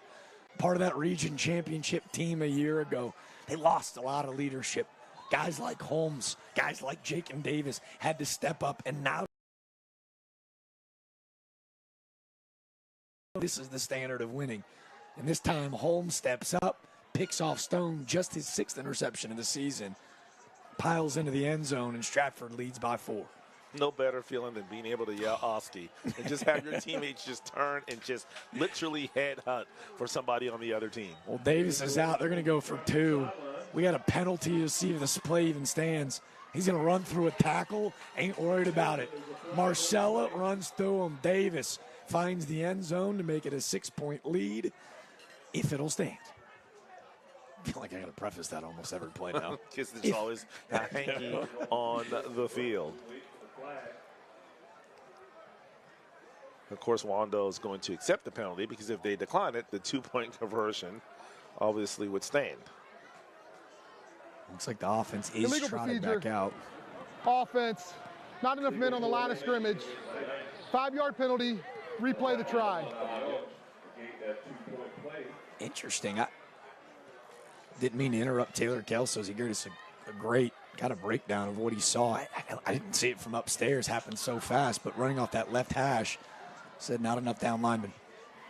I love off that left hash to roll right, as Davis did, and have a tight end on the right side running left. Usually that play is wide open because nobody's on that back side.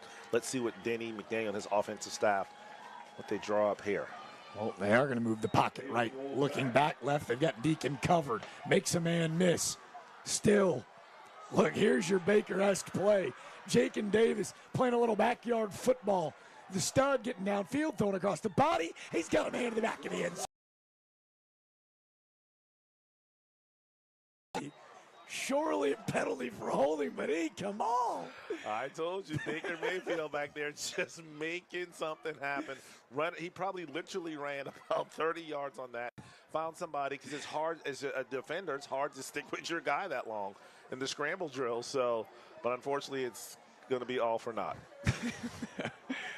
I was too excited. I knew it was coming Personal back. foul, blindside block, offense, 15-yard penalty, replay the try. All right. So, all the excitement and fireworks for not. We're now going to see the longest PAT in high school football this year. No one's fact-checking me upstairs. But the 23, so you're looking at a 40-yarder for Stammet for just a PAT. Firing away, he's got enough legs, splits the uprights. Why make it easier on yourself? Wow, 1 point, but congratulations as he drilled that one, like you said, from 40 yards line, from 40 yards out. For Amir McKnight, the junior. Tyler's statement, you can see he's now obviously 23 of 25 on PATs. He's got a big leg. As that ball was spotted at the 23, that's a 40-yarder for Stamen. He had the kick blocked, not his fault in the first half, but again and again. Definitely, and that's where the 50-year-old eyes are. I thought that was a 6, but it was an 8. But then again, I should have known that was not Amir McKnight because, well, we've seen him tonight. But I just wanted to say McKnight, well, hey, yeah, you know, the whole 9 yards. Well, I gotta show some love to Javian Salters. He's had a couple of my favorite plays, not only tonight, all year. And I had Slaters on the roster. Not saying that it was anybody's fault but my own, but Salters, come on, guys. we can't find a rhythm. But all in all, an outstanding job. That 1 point could be huge because now, as you see, it's a 5-point lead. So, love Denny McDaniel trusting him from that distance too, right? And the way this game's been going on, it could come down to a field goal in the fourth quarter. Let's say Wando were to score. You need to have that type of confidence. Statement, it's a pooch. It's going to be fielded around the 25 by Jernstedt. He's going to be tackled as he falls down. Now recap it. If you're just joining us, it was 15-7 at the half. Wando, Coach Perrin in his homecoming return, cruising, super disciplined. Stratford came out, an animated conversation with Denny McDaniel, I'm sure, at halftime, and 2 turnovers forced on just special teams and defense has got Stratford on a 13-0 unanswered run. Well, you couldn't ask for a better end of the half for Wando. You scored right before the half to take the lead 15-7, and you're getting the ball to start the second half. The Warriors turn it over on the kickoff return, and ever since then, it's been all Stratford here tonight, outscoring the Warriors 13-0 thus far. Resiliency, response, how does Wando answer? Stratford just blitzing 3, Stone rolling out to the right, looking downfield. How about the gutsy throw? It's a 14-yard pickup. He finds Vennard against the sidelines. What a dart from Stone. And that was on the run. Didn't really get his feet set to be able to scramble to his right. We've talked about it all night. Stone with a big arm here. You see the fake pump there. And then, like I said, to throw on the run and to literally put it right on him. Very impressive throw by Mr. Stone. Here's what's been so, I guess, exciting to see from Stone tonight. His 2 best pass catchers, Cole Fletcher and Kai Correa, have been a little quiet. This defense of Stratford has been really good. He's had to find other guys. Hey, say his name. Let's go get him. Kai Correa, his 17th catch of the year, goes for about 50. Hear the whistle. Yeah, so he's going to be down. Not sure if we've got another look at it, but the stud, 2-sport star monster on the cross field has won a couple of state championships. Let's see at the end of the play. Yeah. Ooh! That was a premature. It's a premature whistle. We don't have the ability to go back and review. I'm talking about a high IQ guy. Another dude I've known since he was just a little one. Big time play. You see the elbow was down. Well, he's not down. Jenkins again. dog with the football in his hands. And again, this is the second time that I've gone really crazy for two what-have-been plays. You know, I wish I could go back and see the completion rate all season long in our 15th season of Friday Night Rivals of the middle of the field. It seems like every big throw occurs in the middle of the field. It's like the territory that just goes unused, and when they do decide to use it, good things seem to happen. All of a sudden, balanced offense opens up the run. Stone, another dime on the back pylon. I don't know if you could throw a better football. Tonight's player to watch, Cole Fletcher, goes, no, you said it was quiet. Let's make it loud.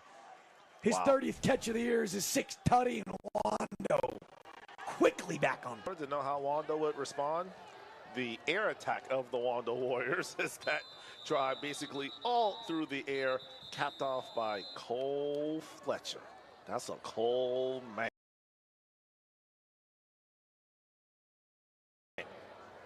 Again, these teams could not be. We'll see. If that ball's thrown a yard less, it's deflected, potentially intercepted. A yard longer, and maybe it's just outstretched hands of Cole Fletcher. That ball had to be perfectly thrown, and that's what. This is my first time seeing Harris Stone. He's got good size. He's got a good arm. He's proven that he can throw on the run. This dude is a player. He can throw the football. Very impressive what I've seen from him thus far. I'll tell you one thing, too, E. Again, we haven't seen Stone all year. I've heard some conversations about the big 6'2", 195-pound junior. To me, throw the interception. It's a pick six. He trots back out, rolls the pocket, and he throws it over the defender. That takes a gutsy, confident young man. That is leadership, right? And that's a huge play for him to bounce back. And we talk about the mental toughness, that next play mentality. That's what he's shown. He threw the bad pick six, didn't let it defeat him, came right back, led his team down the field. Oh, man. More fireworks as it looks like a discombobulated snap from the start. Coach Perrin takes his second time out of the half. Looks like a little miscommunication behind the line of scrimmage. He's hiked it between the two of them. I don't know if he was trying to hike it to Jenkins or was he trying to get it to Stone? But needless to say, the two-point conversion, no good, but Wando's still on top. Something to keep an eye on, too. That young man that a lot of people in Mount Pleasant are really excited about. On the ball game, maybe a little bit too excited, takes off a bit early. Well, the good thing about freshmen, they become sophomores. But yeah, to have that type of youth, let them get a feel of 5A football, playing on Friday nights with the big boys. He's only going to get better as his career goes on. But what an impressive drive for Wando. Firing away is Jake Houston. Fielded at about the 15, flashing up the sideline. A great return as he makes a man miss. Pushed out of bounds by Jake Houston, but not before Stratford takes over at about the 50. Here's the deal. Hard to miss is the yellow hankies on the field. There's one on the Wando sideline. I don't know if it's a little, not necessarily taunting, but maybe a little extracurricular activity going on after the play. But we'll see what the call is here. Play. Unsportsmanlike conduct. Receiving team. 15-yard penalty. First down. Here's the deal, folks. We got to get this read sponsored, actually. E, hit him with your favorite line of the week, baby. Well, as we often say, you have to learn how to play with emotion, but not emotional. You just had a big return. You're going to get the ball at the 50-yard line. I know you're excited to see Coach Perrin. I'm sure you were just telling him hi and inviting him over for Thanksgiving, but you just can't do that after the play. So you literally just cost your team 15 yards, a tough break for Stratford. Well, response, word of the night. Jake and Davis, you can talk about the offers. Power 4, Big 12 schools like Cincinnati, mid-major studs like Georgia Southern, Coastal Carolina, Liberty. This is where he's different. Two older brothers that have worn this jersey, that have played the position. JD, who played at the Citadel, played quarterback for 4 years and shortstop. His middle brother, Josh, 4 years as the quarterback and 4 years as shortstop. Now it's time for little bro, who might be the best of the bunch. He escapes right, wisely throws us out of bounds, but that's that veteran leadership where, again, This is the guy, right, with the knowledge and the IQ to lead you back down and reclaim the lead. Now, did I dreamt that you and I had this conversation, but isn't his brother-in-law like Bo Nix? Folks, his brother-in-law, J.D., married to Bo Nix's sister. And now the uncle of 3, but you're right. That's pretty good guy to learn from, brother-in-law. Saturdays you can call and say, hey, it's Saturday. brother. How about Sundays, big guy? You can watch him on Sunday. There you go. Say, hey, did you watch my game last night on Friday Night Rivals? Just give me a little review on how I did. Saw it on the kickoff. How about on the run? Those green gloves, he's going to go. Francis Lloyd, 24-yard run. Good enough for another Mr. Sparky first down. If it hadn't been for Braden Berry, not only would have been a first down, it would have been a touchdown as well. Look at the move here. As he plants that foot, and the left foot down, explodes to the right. Refusing to go down, running through tackles, and again, Berry with the touchdown saving tackle. Impressive run on first down for Stratford. Run behind the big tight end, Jacob Deacon, also right tackle, Antonio Gant with a nice pancake block. If it ain't broke, don't fix it. How about this? Bounces off a defender, tries to kick it to the outside, makes a couple men miss. Finally tackled and wrapped up by Trenton Moore, but not before a 6-yard gain.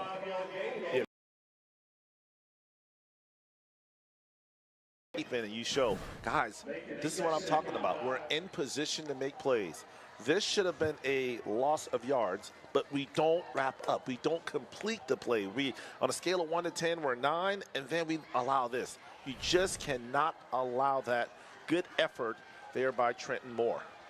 Something to keep an eye on, too. They use a lot of Crosby in the first half. Maybe it allowed for the fresh legs of Kerwin Squire, starting running back here in the second half. 2nd and 5. How about a little hitch and go on the outside? Davis looking for his man. It was Jaden Lee in one-on-one coverage. He's going to get the DPI he was looking for. A lot of pushing and shoving down the field. They're going to say he must have gotten that last push in. They always say the second guy gets caught. See where that ball landed to, right on the piling. We'd like to see him just continue to keep fighting and get to the end zone, too.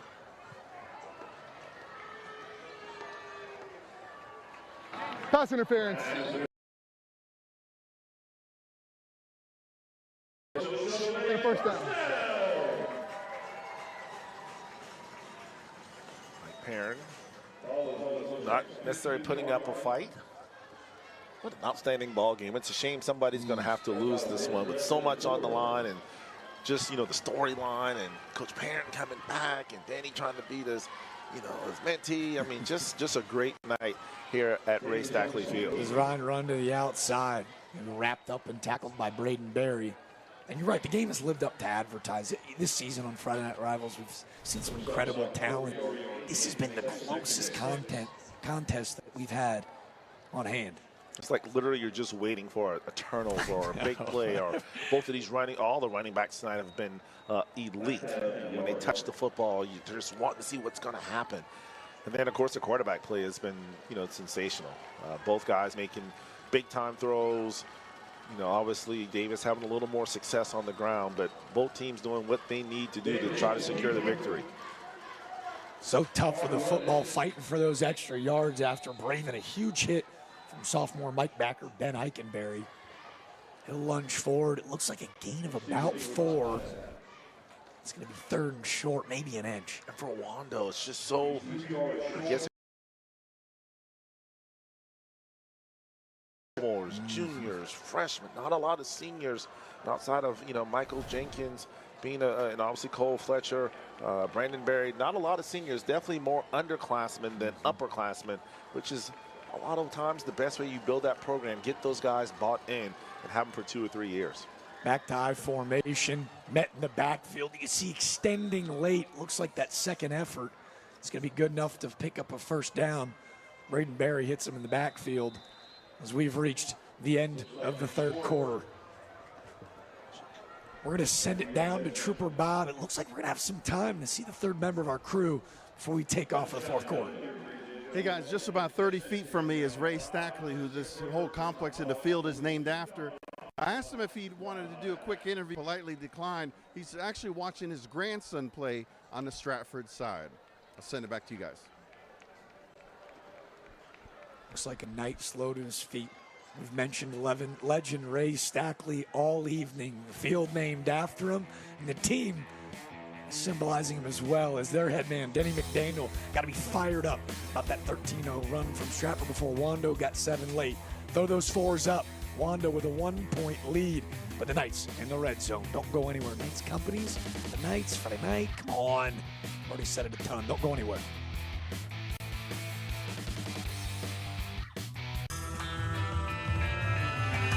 What's next? Code 12, flickering lights. What if it's a ghost this time? Please enter. Definitely a ghost. I've seen malarkey like this before. Classic bad wiring. We got this. Thank you. See, Pete, no ghosts. Oh no, this place is totally haunted. See, Jane? You don't have to put up with any malarkey. Call 888-8-SPARKY. Is your child struggling in school? Do you know a child 16 to 19 years of age who has dropped out, lacks discipline, or is on a destructive path? Then give the Will Lou Gray Opportunity School a try. The military-style school provides an alternative education to young adults in need of a second chance by offering academic instruction by state-certified teachers and job-based training. Students live on campus during the 14-week program, which is virtually free. For more information, call us or visit willlougray.org. You only have one back, and I believe you should go to the very best. And the state-of-the-art procedure that they use, it's so non-invasive. That's all I needed was an injection, and it's been several months and I've been pain-free. When we got there and we saw so many people, I'm thinking to myself, this must be the answer. In pain, we have everything you need under one roof. Make your own appointment at southeasternspine.com. No referral is needed. When your project demands the best, turn to Sunbelt Rentals. 10 branches conveniently located in Charleston, Sunbelt Rentals helps you get things done with an expanded mix of tools and equipment. With over 14,000 pieces of equipment, expert advice, and reliable service, we help pros and DIYers tackle any job, big or small. Rent from Sunbelt Rentals, a company proud to be involved in the community and schools. Sunbelt Rentals, making it happen for our customers. Visit us today. Low Country High School football fans as Knights Company's Friday night rivals driven by Cruz Chevrolet. Wando with a 1-point lead as we start the fourth quarter, but as we dive in to our Southeastern Spine Institute stats, kind of see how we got here so far. Yeah, Stratford still leading in total yards, 279 to 209. The passing of Wando, very impressive, 134. But rushing-wise, 228 yards for Stratford. They're getting it done on the ground. Penalties, a lot for Stratford, but a big fourth down coming up here for the Knights. Penalties, go ahead and highlight those numbers at home, and it's 4th in inches. And why not trust me? He just hit a 40-yard PAT. Denny McDaniel will trot out Tyler Stamett. He's 6 of 8 on the season. Had one blocked in the first quarter. Clean snap, good hold, kick right, splits the uprights. On that left hash, that could be a tricky kick. Gives the Knights back the lead. We talked about having that confidence in that kicker because you might need it later in the game, and that's what Stamett able to knock it through, put the Knights back on top, and what is going to go down to the wire as we predicted. Yeah, it's funny, man. You think about obviously the history of Stratford football. I've had some just elite players at all positions. You think about the kick game, Tyler Teacack, a guy that went down the road. Big South first-time selection, I believe twice, Charleston Southern Teacack. Now kind of watching Stamett take over the reins, and so many guys, right, with that connection. Denny McDaniel played at Charleston Southern as well. But Stamett, that big kick, right, the PAT, I know we joke about it, but like special teams has been the difference in a really tight ballgame. Because both teams have excelled at moments offensively as well as defensively, and we always ask, and we do our previews with these coaches in these interviews, that's always usually the last thing we talk about is special teams, because we've seen special teams win and unfortunately lose you some games as well. And you think about it tonight, the kicking of Stratford's been huge, but also the fumble on the kickoff return for Wando led to the second touchdown for Stratford. They find the player to watch. That's Fletcher. Breaks a tackle, cutting it back upfield. Can he make another man miss? Ooh, big hit. Yikes. Denny McDaniel must have told this group, hey, we got to be better on kickoff. They gave one to start up the game against Cane Bay. The Cobras never looked back. This unit did much better on the kickoff unit so far. Is that Pavlovich, number 53? There's Amir McKnight. You see 41, Mason Morris. They got a bunch of stars, defense and special teams too. We've seen some big-time collisions tonight from Stratford. We've seen helmets knocked off, and another big hit here is Fletcher tried to outrun, just couldn't quite turn the corner, and Stratford again lowering the boom. Well, actually, that was 41, so that's a big-time hit there from Mason Morris. It's time to hand it off. 6-yard gain for Grant to the left side. And if you're offensive lineman, you have to love this. This is fourth quarter, one possession game. You got to go on a long time-consuming drive. Lower your pads, get low, and just fire off the football. We're not doing anything fancy. We're not slinging it around like the greatest show on turf. We're just going to run the football right at you. We're coming. Who's going to win, the defensive line or the offensive line? For a young team, its first year, having a guy like Art Craig as the OC, Coach Perrin said was crucial. As Craig decides to keep it back on the ground, like you mentioned, he had a yard pickup and forced about 33. Can you think back to when Art Craig was at Timberland? They ran the wishbone, the T4. I mean, I just know you had three people back there. They would turn around and they would just pound you running the football. Art Craig obviously now doing a great job leading this offensive Wando. A big third down call for him and his quarterback, Harris Stone. 3rd and 3, you keep it back on the ground, you trust Stone in the air. Where's my tight end? Hey. Oh, they almost got him to jump off sides. It's Feinberg. He's been the X factor, the H-back at the top of the screen. Trips head at the bottom. They're going to keep it in the air. Stone, a little pressure in the backfield. Outright, cuts it back left, across his body, and how about a catch? Kai Correa reaching back, taking a big hit, and holding to it to the turf.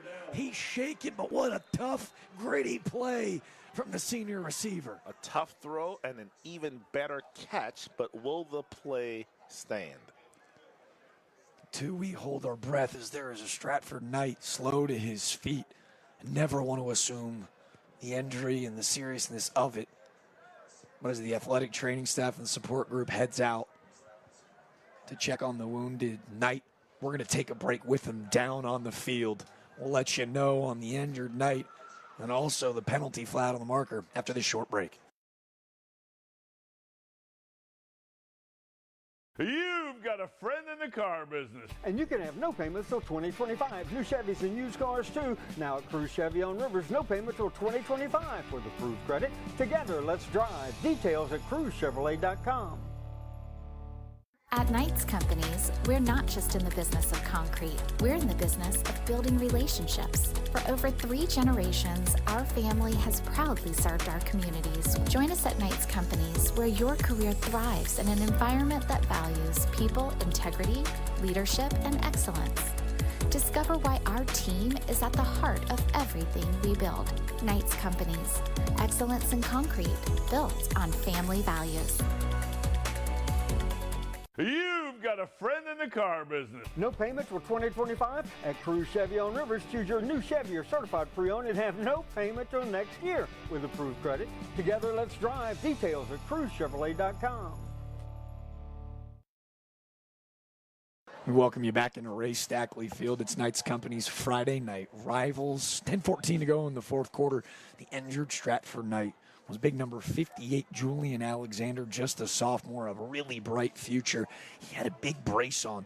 We could tell that they kind of revealed by rolling down those socks. Support staff has got him and got him over at the bench. Good to see him back to his feet. But also some more things, some dirty laundry to air out. It was an illegal man downfield for Wando, taking back the incredible pitch and catch. Gritty grab from Correa. It's going to force 3rd and 9 for the Warriors. That was a big-time play, throw by Stone. Can he do it again? Stratford brings 3. It's just a little bubble screen on the outside. They go to the electric two-way player, Mikey Jenkins, but Stratford was all over it. And another penalty flag came in after the play. Let's see if it's a dead ball foul, but Jenkins bobbles. Was Mason Morris. Looked like a helmet to helmet. You see readjusting his helmet at the end of the play, and that sideline official just made the targeting motion. Looks like Mikey Jenkins still down. Personal foul, helmet contact, defense, 15-yard penalty, results in a first down. Man, for the time being, a huge moment in this ball game because it's going to give another first down. That's the 4th penalty tonight for Stratford. That has resulted in a Wando first down. Also, there is an injured Warrior. I believe it was Mikey Jenkins, the guy that took that targeting helmet-to-helmet hit. Unlike the collegiate game, it is just a 15-yard penalty.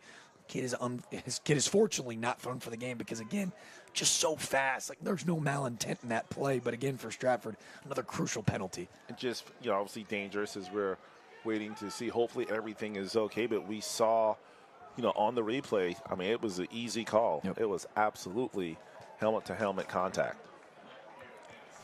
I think Denny McDaniel pleading for more of the educational side. As you see, there's Jenkins' little bobble. And that looks like Salters at the end of the play. It looks like Denny kind of pleading like, hey, if the receiver ducks the head, what's my defender supposed to do? What would your argument, or I guess retort be? And that's a good question. And it was kind of hard to see from that angle, but the other angle that we saw before, you could have a more clear picture of the helmet-to-helmet. As you see the Wando Warriors sideline now standing. So hopefully everything okay. From this angle, you can see the helmet-to-helmet right there. Yeah. I think Denny's point, hey, Jenkins lowers the helmet. Hey, just a scary play all around.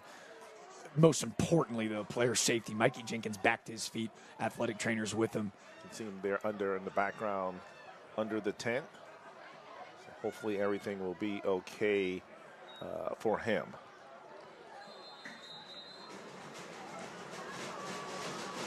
Result. So the new set of downs for Wando now. Back through the middle of the field. How good has Correa been? Back behind him, was he unable to carry it all the way through? I think he definitely fumbled it there. And it hit the ground. Again, having a lot of success in the middle, but you see right there, the ball hits the ground and not able to secure it.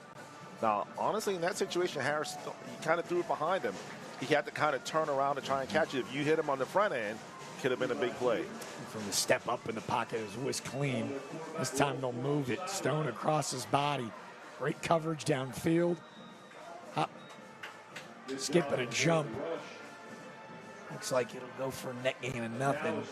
Great coverage downfield by Stratford. And another smart decision by Stone not to force the football. Live for another play. Still plenty of time left, 9:45 left in the game, as you can see. Wazzy just stepped out of bounds. Now you get an opportunity here. Still not crossed the 50-yard line, so it'll be interesting to see what Coach Perrin would do. It probably will depend on how many, if any, yards they get on this third down as to whether he'll go for it on fourth down or just punt it away and rely on his Saw defense. the numbers of Stone. They trust him to keep it in the air through the middle of the field, and another scary play across. Could have made another argument for targeting as that ball a bit underthrown. Correa takes a really scary hit at the end of the play. Stratford gets the stop they're looking for. Yep, as you're right. I didn't see it in live time, but you're right. Definitely another situation. And we want to make sure, again, we're clear. Stratford is not doing this on purpose. It's just, in the game, and they're making some contact with the helmet. So we don't want to make anyone think that Stratford is doing this on purpose. Especially there, man, for that safety, Caden Jordan to come flying through and playing the football, right? He's not going to hit Craig. He's going to pick that thing off. Zero malintent on either of those plays. Just fortunate to see both Warriors getting back to their feet. As, again, Stratford getting the stop they are looking for. That punt from Houston soaring out of bounds. It looks like around the 21-yard line. That's where Davis and offense and company will take over. We'll take our final break of the fourth quarter. Come on. 9:31 to go. A 2-point lead. Rivals. This dude, come on. It's as good as it gets. Knights Company's friend and rivals driven by Crew Chevrolet. The Knights with a 2-point lead when we come right back. A car not stopping at the stop sign T-boned me. I was overwhelmed, so I called the Thumbs Up guys. They're caring, they pay attention to detail, and the results are extraordinary. If you're hurt here in South Carolina, call the Thumbs Up guys. We're those Thumbs Up guys. Rapid Repairs is the standard for electrical repairs in the Lowcountry. We offer our clients a peace of mind with a professional experience that delivers industry-leading guarantees and straightforward pricing. With over 20 years of experience, our licensed experts handle everything from inspections to installations and repairs with precision and care. Call now and get a 10% discount on your first service. You deserve the best. If your home needs repairs, call Rapid Repairs. I've been working with Jason Noble for 6 years, and he's helped me and my wife Christine establish a generational wealth plan, not only for ourselves, but for our entire family. Call today to get a clearer picture of your financial future. If you're just joining us, you've missed a gem. Stratford at home, week 9 with a 23-21 lead with 9:31 to go in the fourth quarter. But before that, we've got our Delta Force All-Stars cheer of the game results, all sponsored by Delta Force All-Stars. And for the first time this year, the home squad is walking away with a W. Stratford with a huge lead and win on the Delta Force All-Stars cheer of the game. The Knights came to show out tonight at home. You mentioned it, the first home team to win this season. So congratulations to Stratford, our Delta Force cheerleader squad, winner of the game. And another first, too, Wando cheer squad. So often we talk about our Scholar Athlete of the Week. We're so thankful for the thumbs up, guys. Miss Salem Dunaway, first cheerleader of the season to be honored in that Scholar Athlete with a GPA over 5. This one a little bit personal for me. The Dunaway family is family to me. I've played with their brother Jackson, McKay, Connor, Logan, parents, Karen and Mr. David Salem, who was really excited about potentially either going to Georgia, keeping it in-state as well, where her brothers went to South Carolina. A wildly bright future. I wanted to just say congratulations for our first cheerleader Scholar Athlete of the season. This Wando defense desperately trying to get this football back to Harris Stone in the offense. As you see, a nice tackle there made by Brock Feinberg. Is Wando trying to hang in there. Big tackle by Feinberg. Send it back down to Trooper Bob, who's got a little insight for us. Still a lot of football to go in the fourth. Hey guys, a couple plays ago, you saw number 58 needing help to get off the field. He went to the training table. They took that big, large knee brace off on his left leg. The trainer staff are looking at it. They actually have him up walking around right now without the brace on. I asked him if he's going to be able to get back into the game. Right now he's questionable. With 10 minutes left, I'm not sure if he's going to come back, but we certainly wish him well and wish him a speedy recovery. Great reporting by Trooper Bob, our third member, who's mentioned Julian Alexander. Offense, 5-yard penalty, second down. It was Julian Alexander, the sophomore, the brace off, questionable to return. And in the meantime, another yellow hanky on Stratford's going to back it up. I think unofficially, Jack, is that 13 penalties? Probably now well over 100 yards for Stratford. Definitely not a part of the recipe to come up with a win. I'll tell you what a recipe for success is. That back shoulder dime. Bo Nix, yeah, big number 1, Shakin Davis said, I got a cannon too, Cotton. A little pitch and catch and a 75-yard bomb. Davis Lee, his second touchdown of the season, and Trident Technical College got their money's worth. That's a Sunday throw, folks. Now, Jack, you're the younger one with the better eyes. Are we sure that's not Freddie Alston? That looks like a 9, or is that a 4? No, it's Alston. It's 9. We haven't seen Alston all evening. I was like, yeah, that looked like Freddie Alston running down the sideline, and they went for the interception, didn't come up with it. Freddie Alston with the house call. I apologize to the Alston family. Don't come find me. Battled injury. A senior usually is in the slot. They stretch him out wide. It's a perfect back shoulder throw, and he does the rest. It just turned on the jet down the sideline. He was running like he was being chased, and Alston able to keep the concentration because, again, the defender, I'm not sure who the cornerback was, went for an interception, came up short, and Alston able to make a house call right down the sideline. A big throw by Davis. As we see here, I want to say that looks like Cade Rogers, who went for the pick, couldn't come up with it, and the rest is history as Stratford now has extended its lead to 9. Rogers, just a sophomore, an underclassman decision that he'll clearly learn. The junior, he's been reading defenses since he was 6 years old. His pops, John Davis, a coach at North Greenville, now the pastor at Charleston Southern. I'm telling you, I bet he's been studying film since he was 8. Sees the defense, no help over the top, and Alston does the rest. And as you mentioned, when you know you're in that situation, you have to keep everything in front of you and use the sideline as an extra defender. Let him catch it, come up, and make the tackle. Fletcher makes a man miss, but not a second. He's going to make sure that we say his name all night long. Javian Salters, another huge hit on special teams. He's out here hitting people like he's mad. Like, I don't know what's going on with Javian Salters today, but he's playing angry, and he is delivering some, well, breathtaking blows to the Wando Warriors tonight. Another big hit by that young man. Well, again, want to apologize to the family of Freddie Alston. A huge 74-yard bomb. Legit looked like a crazy 100-meter track star taking off down the sidelines. But we'd be remiss to say a 9-point deficit with 8:24 to go. I'm not counting the Warriors out. Anything can happen, still plenty of time left. Stone airing it out. He's got Vennard. He's going to be tackled out of bounds. Looks like forward progress going to have him down after a 9-yard pickup. I'm so impressed with Stone's arm strength. To be able to throw off his back foot and still deliver.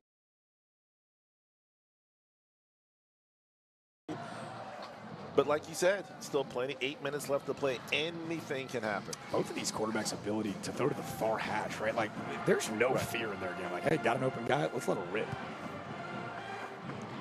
7:50 to go. This time they go halfback dive to Grant. The big fellas up front were waiting for him.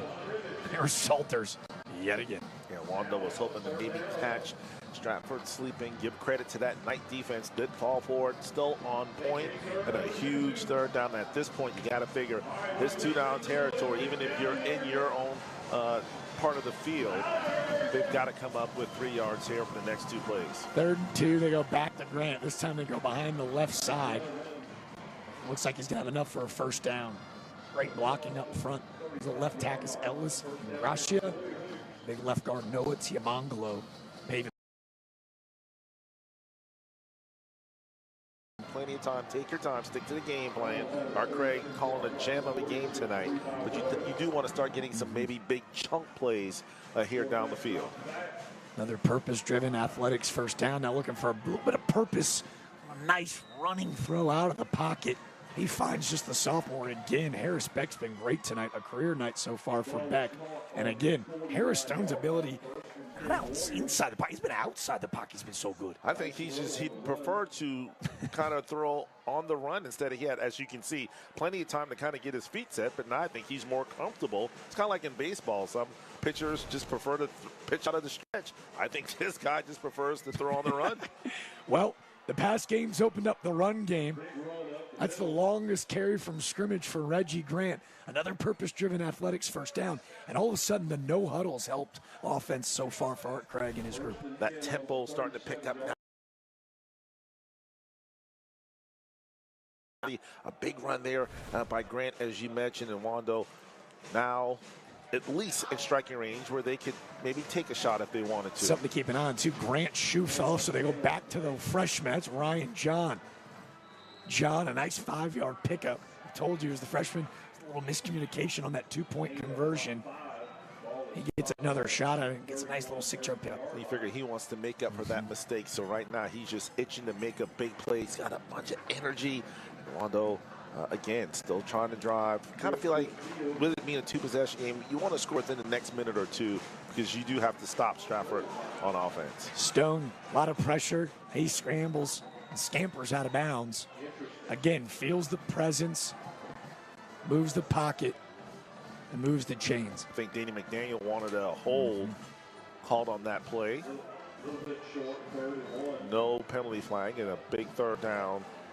And also a smart play by Stone, not trying to pick up additional yards, just stepped out of bounds, knowing that it would stop the clock. Well, again, where the high school game's so different, right? I said move the chains, right? The chains on the left side, far side of the field. He doesn't necessarily knows where they are. It goes out a yard early. Let's see if it'll burn him. They go to John. Keeps turning the feet, and his second effort is good enough for a first down. Great running from the young freshman. If you're Stratford, you kind of have to be slow getting off the pile. You got to take your time, lay on them until the referees tell you to get up. You just want to make that clock just continue to move.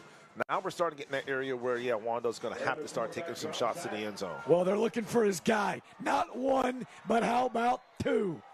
Cole Fletcher's 7th touchdown of the season, and boy, do they strike again fast. Another perfect throw from Harris Stone. Fletcher beats his man in a little one-on-one on the outside.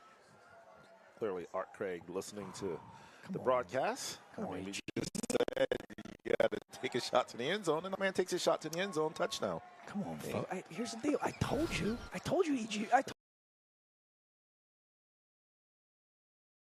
All plays now for these football teams, but a nice throw. Another big-time catch by Fletcher. Harris Stone, money on the spot. Hold good, kick good. Houston's uprights. We got a 2-point game. Said at the beginning, it drive me crazy to count out Ike Perrin and his Wando Warriors. It was a first half. A little adversity, and they have showed us quite a resilient group here in the fourth. Both teams. Both teams have faced adversity, all night long and have been able to overcome it, and that's why we are where we are now with 5:44 left to play. Well, we've seen some crazy offense in the second half, but that first half was just stuck with defensive stops. So let's go back to the first half for tonight's Will Lou Gray. Never stop learning the game. Never stop learning. We could have picked a ton, especially with we had the pick six. But when we roll this thing, this was really the one mistake tonight. You saw Stone looking for his guy, but that hit was something dirty from Javian Salters. Yeah, but that helmet went flying the other way. Salters has been punishing people all night. That, however, was our Will Lou Gray stop of the game. Never stop learning. Never stop hitting people, Mr. Salters. We see you, big fella. But I got to tell you, I think Trooper Bob was right. It was very Jadeveon Clowney-esque with that helmet flying back 3 yards. Now, what's important here, Jack, is you can see Wando with just one timeout left, so they really cannot afford, and Stratford, they're going to use all of that play clock here at Ray Stackley Field. There's play clocks in the end zone so they can see. They're going to take their time.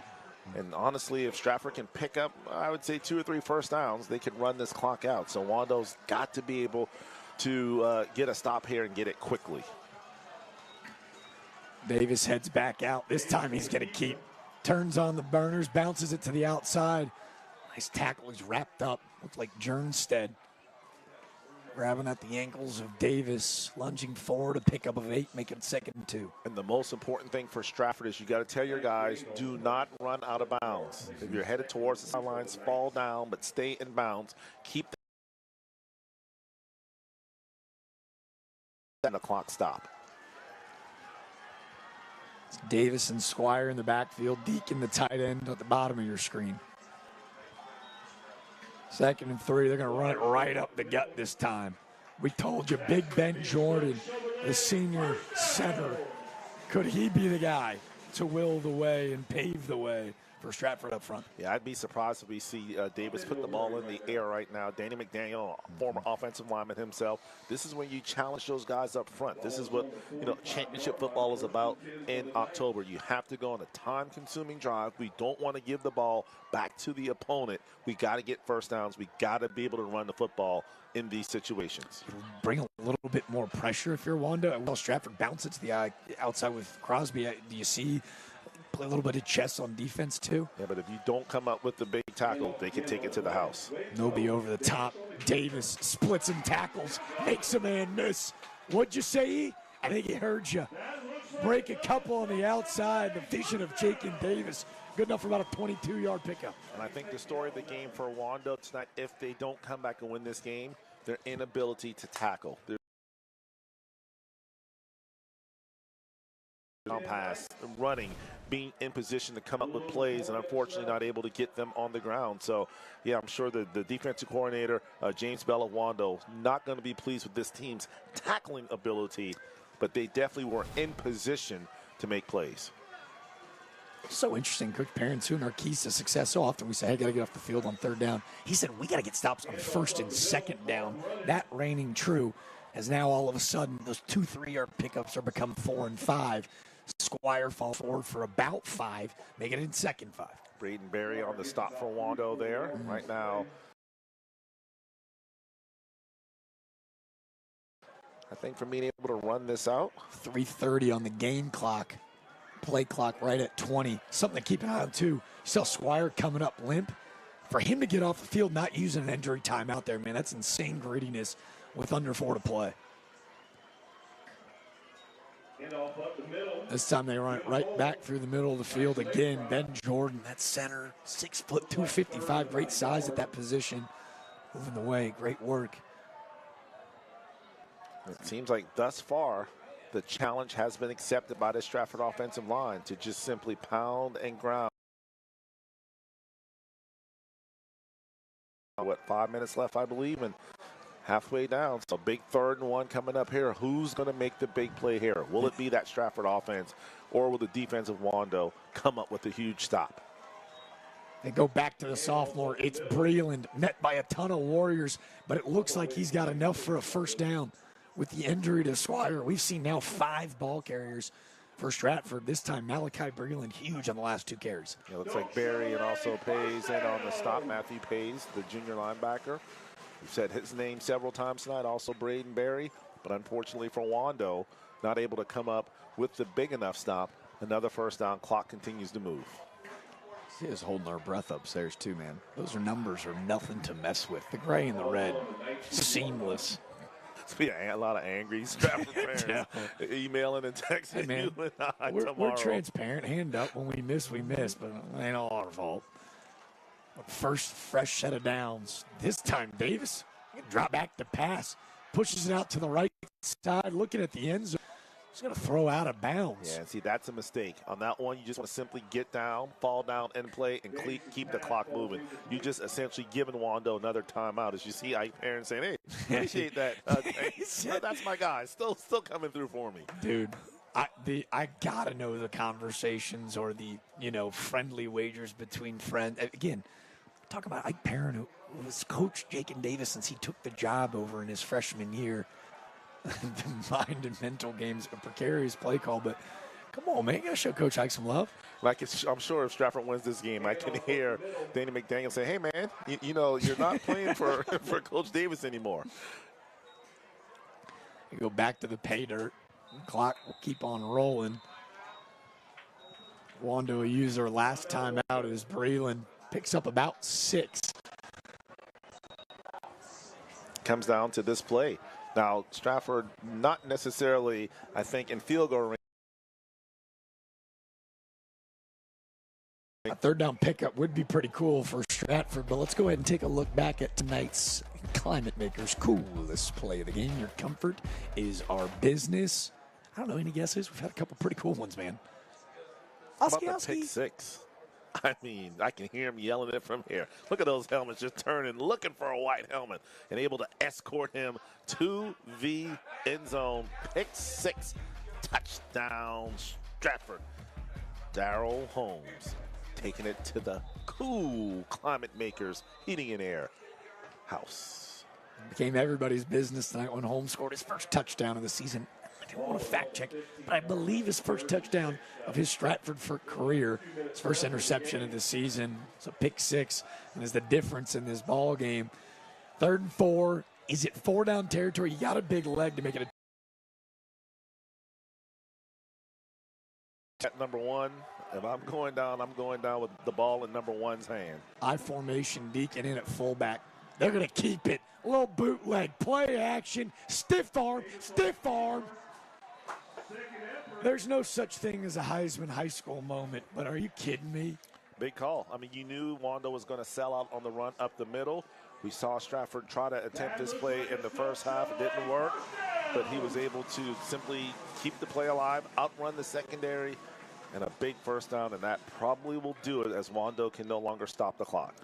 Minute 30 on the game clock. The bootleg of Jakin Davis will put this game on ice, spoiling the homecoming return of Isaiah Perrin, who did a fantastic job, not only tonight, but all season long with the Wando Warriors in his first year at the helm. They will line up in victory formation, but hey.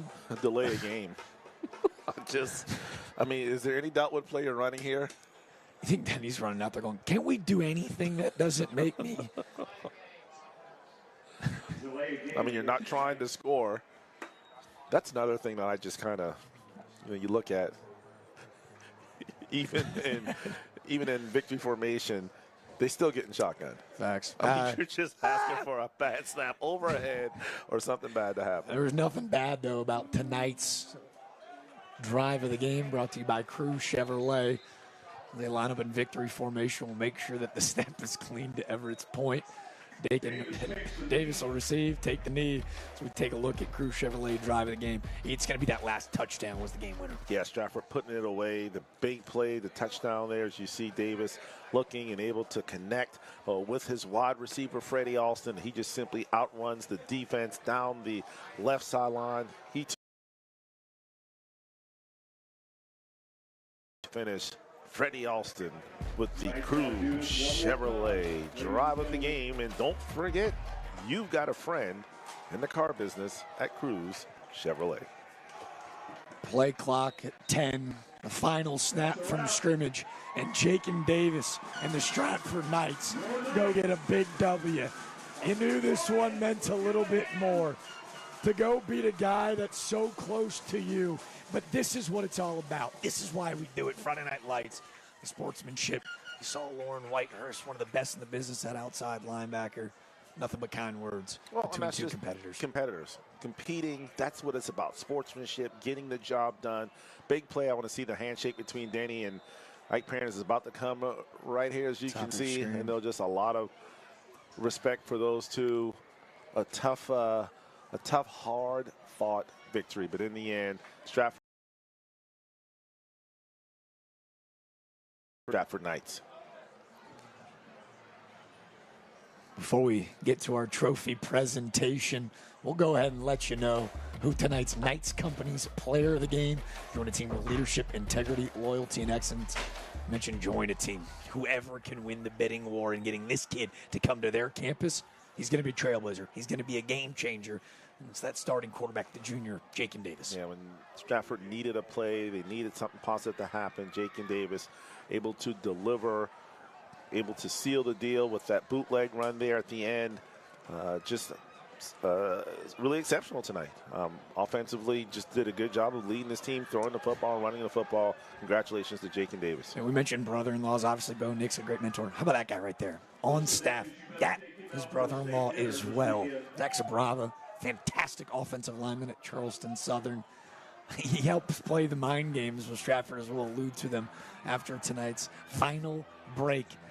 Davis, tonight's Knights Company's player of the game. He helped Stratford the way to a 30-28 victory, spoiling the homecoming of Isaiah Perrin. The Warriors were great.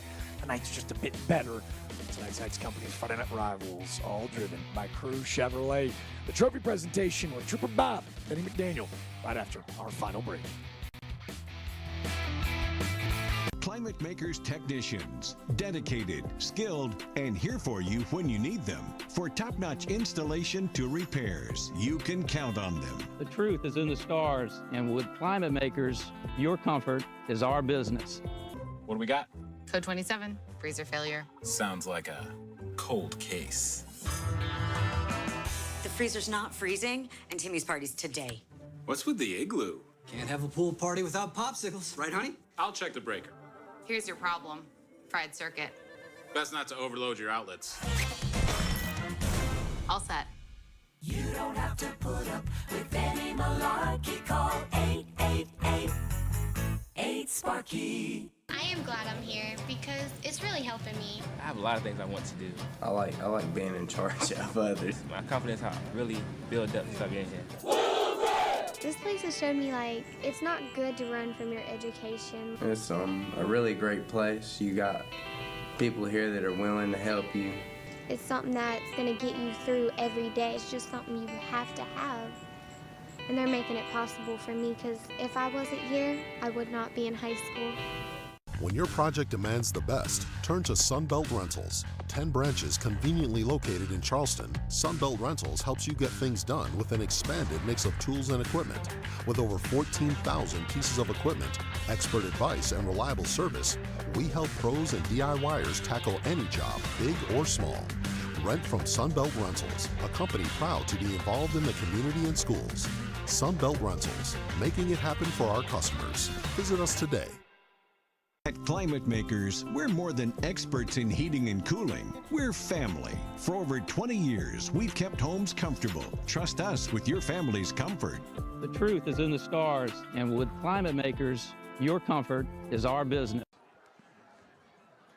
A beautiful night for a football, and it was a beautiful game indeed. A victory for the home team. Stratford Knights with a 30-28 victory. And as we take a look at our final stat update brought to you by Southeastern Spine Institute. The rushing yards, just really crucial for Stratford, as again, big fellas up front. They flexed all night. And both teams did a nice job in terms of balance. Both teams obviously rushing for over 100 yards, passing-wise as well. But you're right, 48 carries for 286 yards. Just had a really hard time slowing down that rushing attack of Stratford. And Stratford, you know, they kind of didn't really help themselves with 14 penalties for 115 yards. Wando with only 4, but I really feel like the game turned around on that opening kickoff of the second half. The turnover, Stratford goes down to score, and after then, Wando just seemed to be playing catch-up the rest of the night. You might have read a crystal ball. You're all over it tonight. That was the game changer. Coming out of halftime, they've struggled on kickoff. They get the big play. They don't look back. Here's my final stat of the night. Southeastern Spine Institute wraps up helping hurt people of all ages get back to their active lives. Danny McDaniel's actively looking to keep Friday night rivals in the building. In the last 2 years, they're 3-0 in these ball games. They continue to hoist that trophy, all brought to you by All-American Awards, helping Charleston recognize excellence since 1993. This is their 3rd trophy that they're going to be taking home with them. So without further ado, our player of the game, Jacob Davis, head coach in his 7th season, Danny McDaniel, and our guy, Trooper Bob. Take it away, fellas. Yeah, I'm down here with the coach. Also played a game, number 1, Davis. Congratulations for leading your team to the victory. Coach, you were trailing at halftime, but then you had enough confidence in your team to lead them to a victory. Yeah, we got nicked up in the first half with some penalties and some injuries. We didn't dinged up, but this team never quits. We're never going to quit ever. So we were able to go in halftime, turn the page, and come out here second half and answer the bell. How does this game here prepare you for next week? I mean, it was a nail-biter all the way to the end. When you get in the playoffs, you're going to be playing all good teams. And so it just prepares you, especially region play. It prepares you for those contests when you're going to face in playoff games where you're going to be in nail-biters, and the team who executes and is disciplined is one that's going to win. Congratulations on the big win. Here's the Wood Trophy.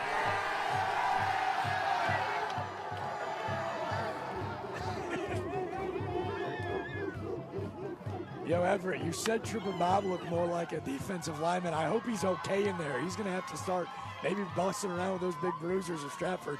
He's mauled by the Knights. They are dancing here at Race Packley Field. The Knights putting on a performance, putting on for their city. As you mentioned, 3-0 now. Trooper Bob, hopefully okay. But yeah, congratulations, Stratford. Just made the plays when they had to. You see a little bath there for Danny McDaniel. But you know what? He'll take it every time as his Knights now still in the hunt to win their region championship. And Wando's got to be so excited about the future of their program. Harrison was great tonight. Cole Fletcher with those 2 touchdowns defensively. Man, Lauren Whitehurst, who's leading the state in sacks, as good as advertised. A very bright future for the man in his homecoming return, unable to seal the deal. But for Danny McDaniel, in his 7th season as the head coach here at Stratford, that's a huge win for his program. Your kind of thoughts on what he said? I mean, this is a gritty bunch, and in these nail-biters, we feel really good about our group. Well, it prepares you for, like you said, the postseason. That's the most important thing, is you want to win there at the end, and they played a very challenging non-conference schedule. The region is tough, so a win is a win. They didn't play their best. Still some things to clean up, but it's always easier and better to clean up after a win as opposed to after a loss. Tonight's Knights Company's player of the game, Jacob Davis, the son one of the best men we know in the area, John Davis, an offensive lineman, the son of a coach. We're going to talk about him a ton with Scott Eisberg and Webb Wright tonight at 11:05.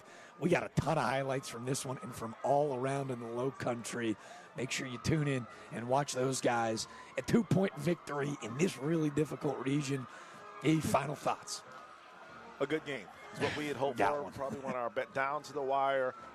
Two good football teams. Wando, much improved.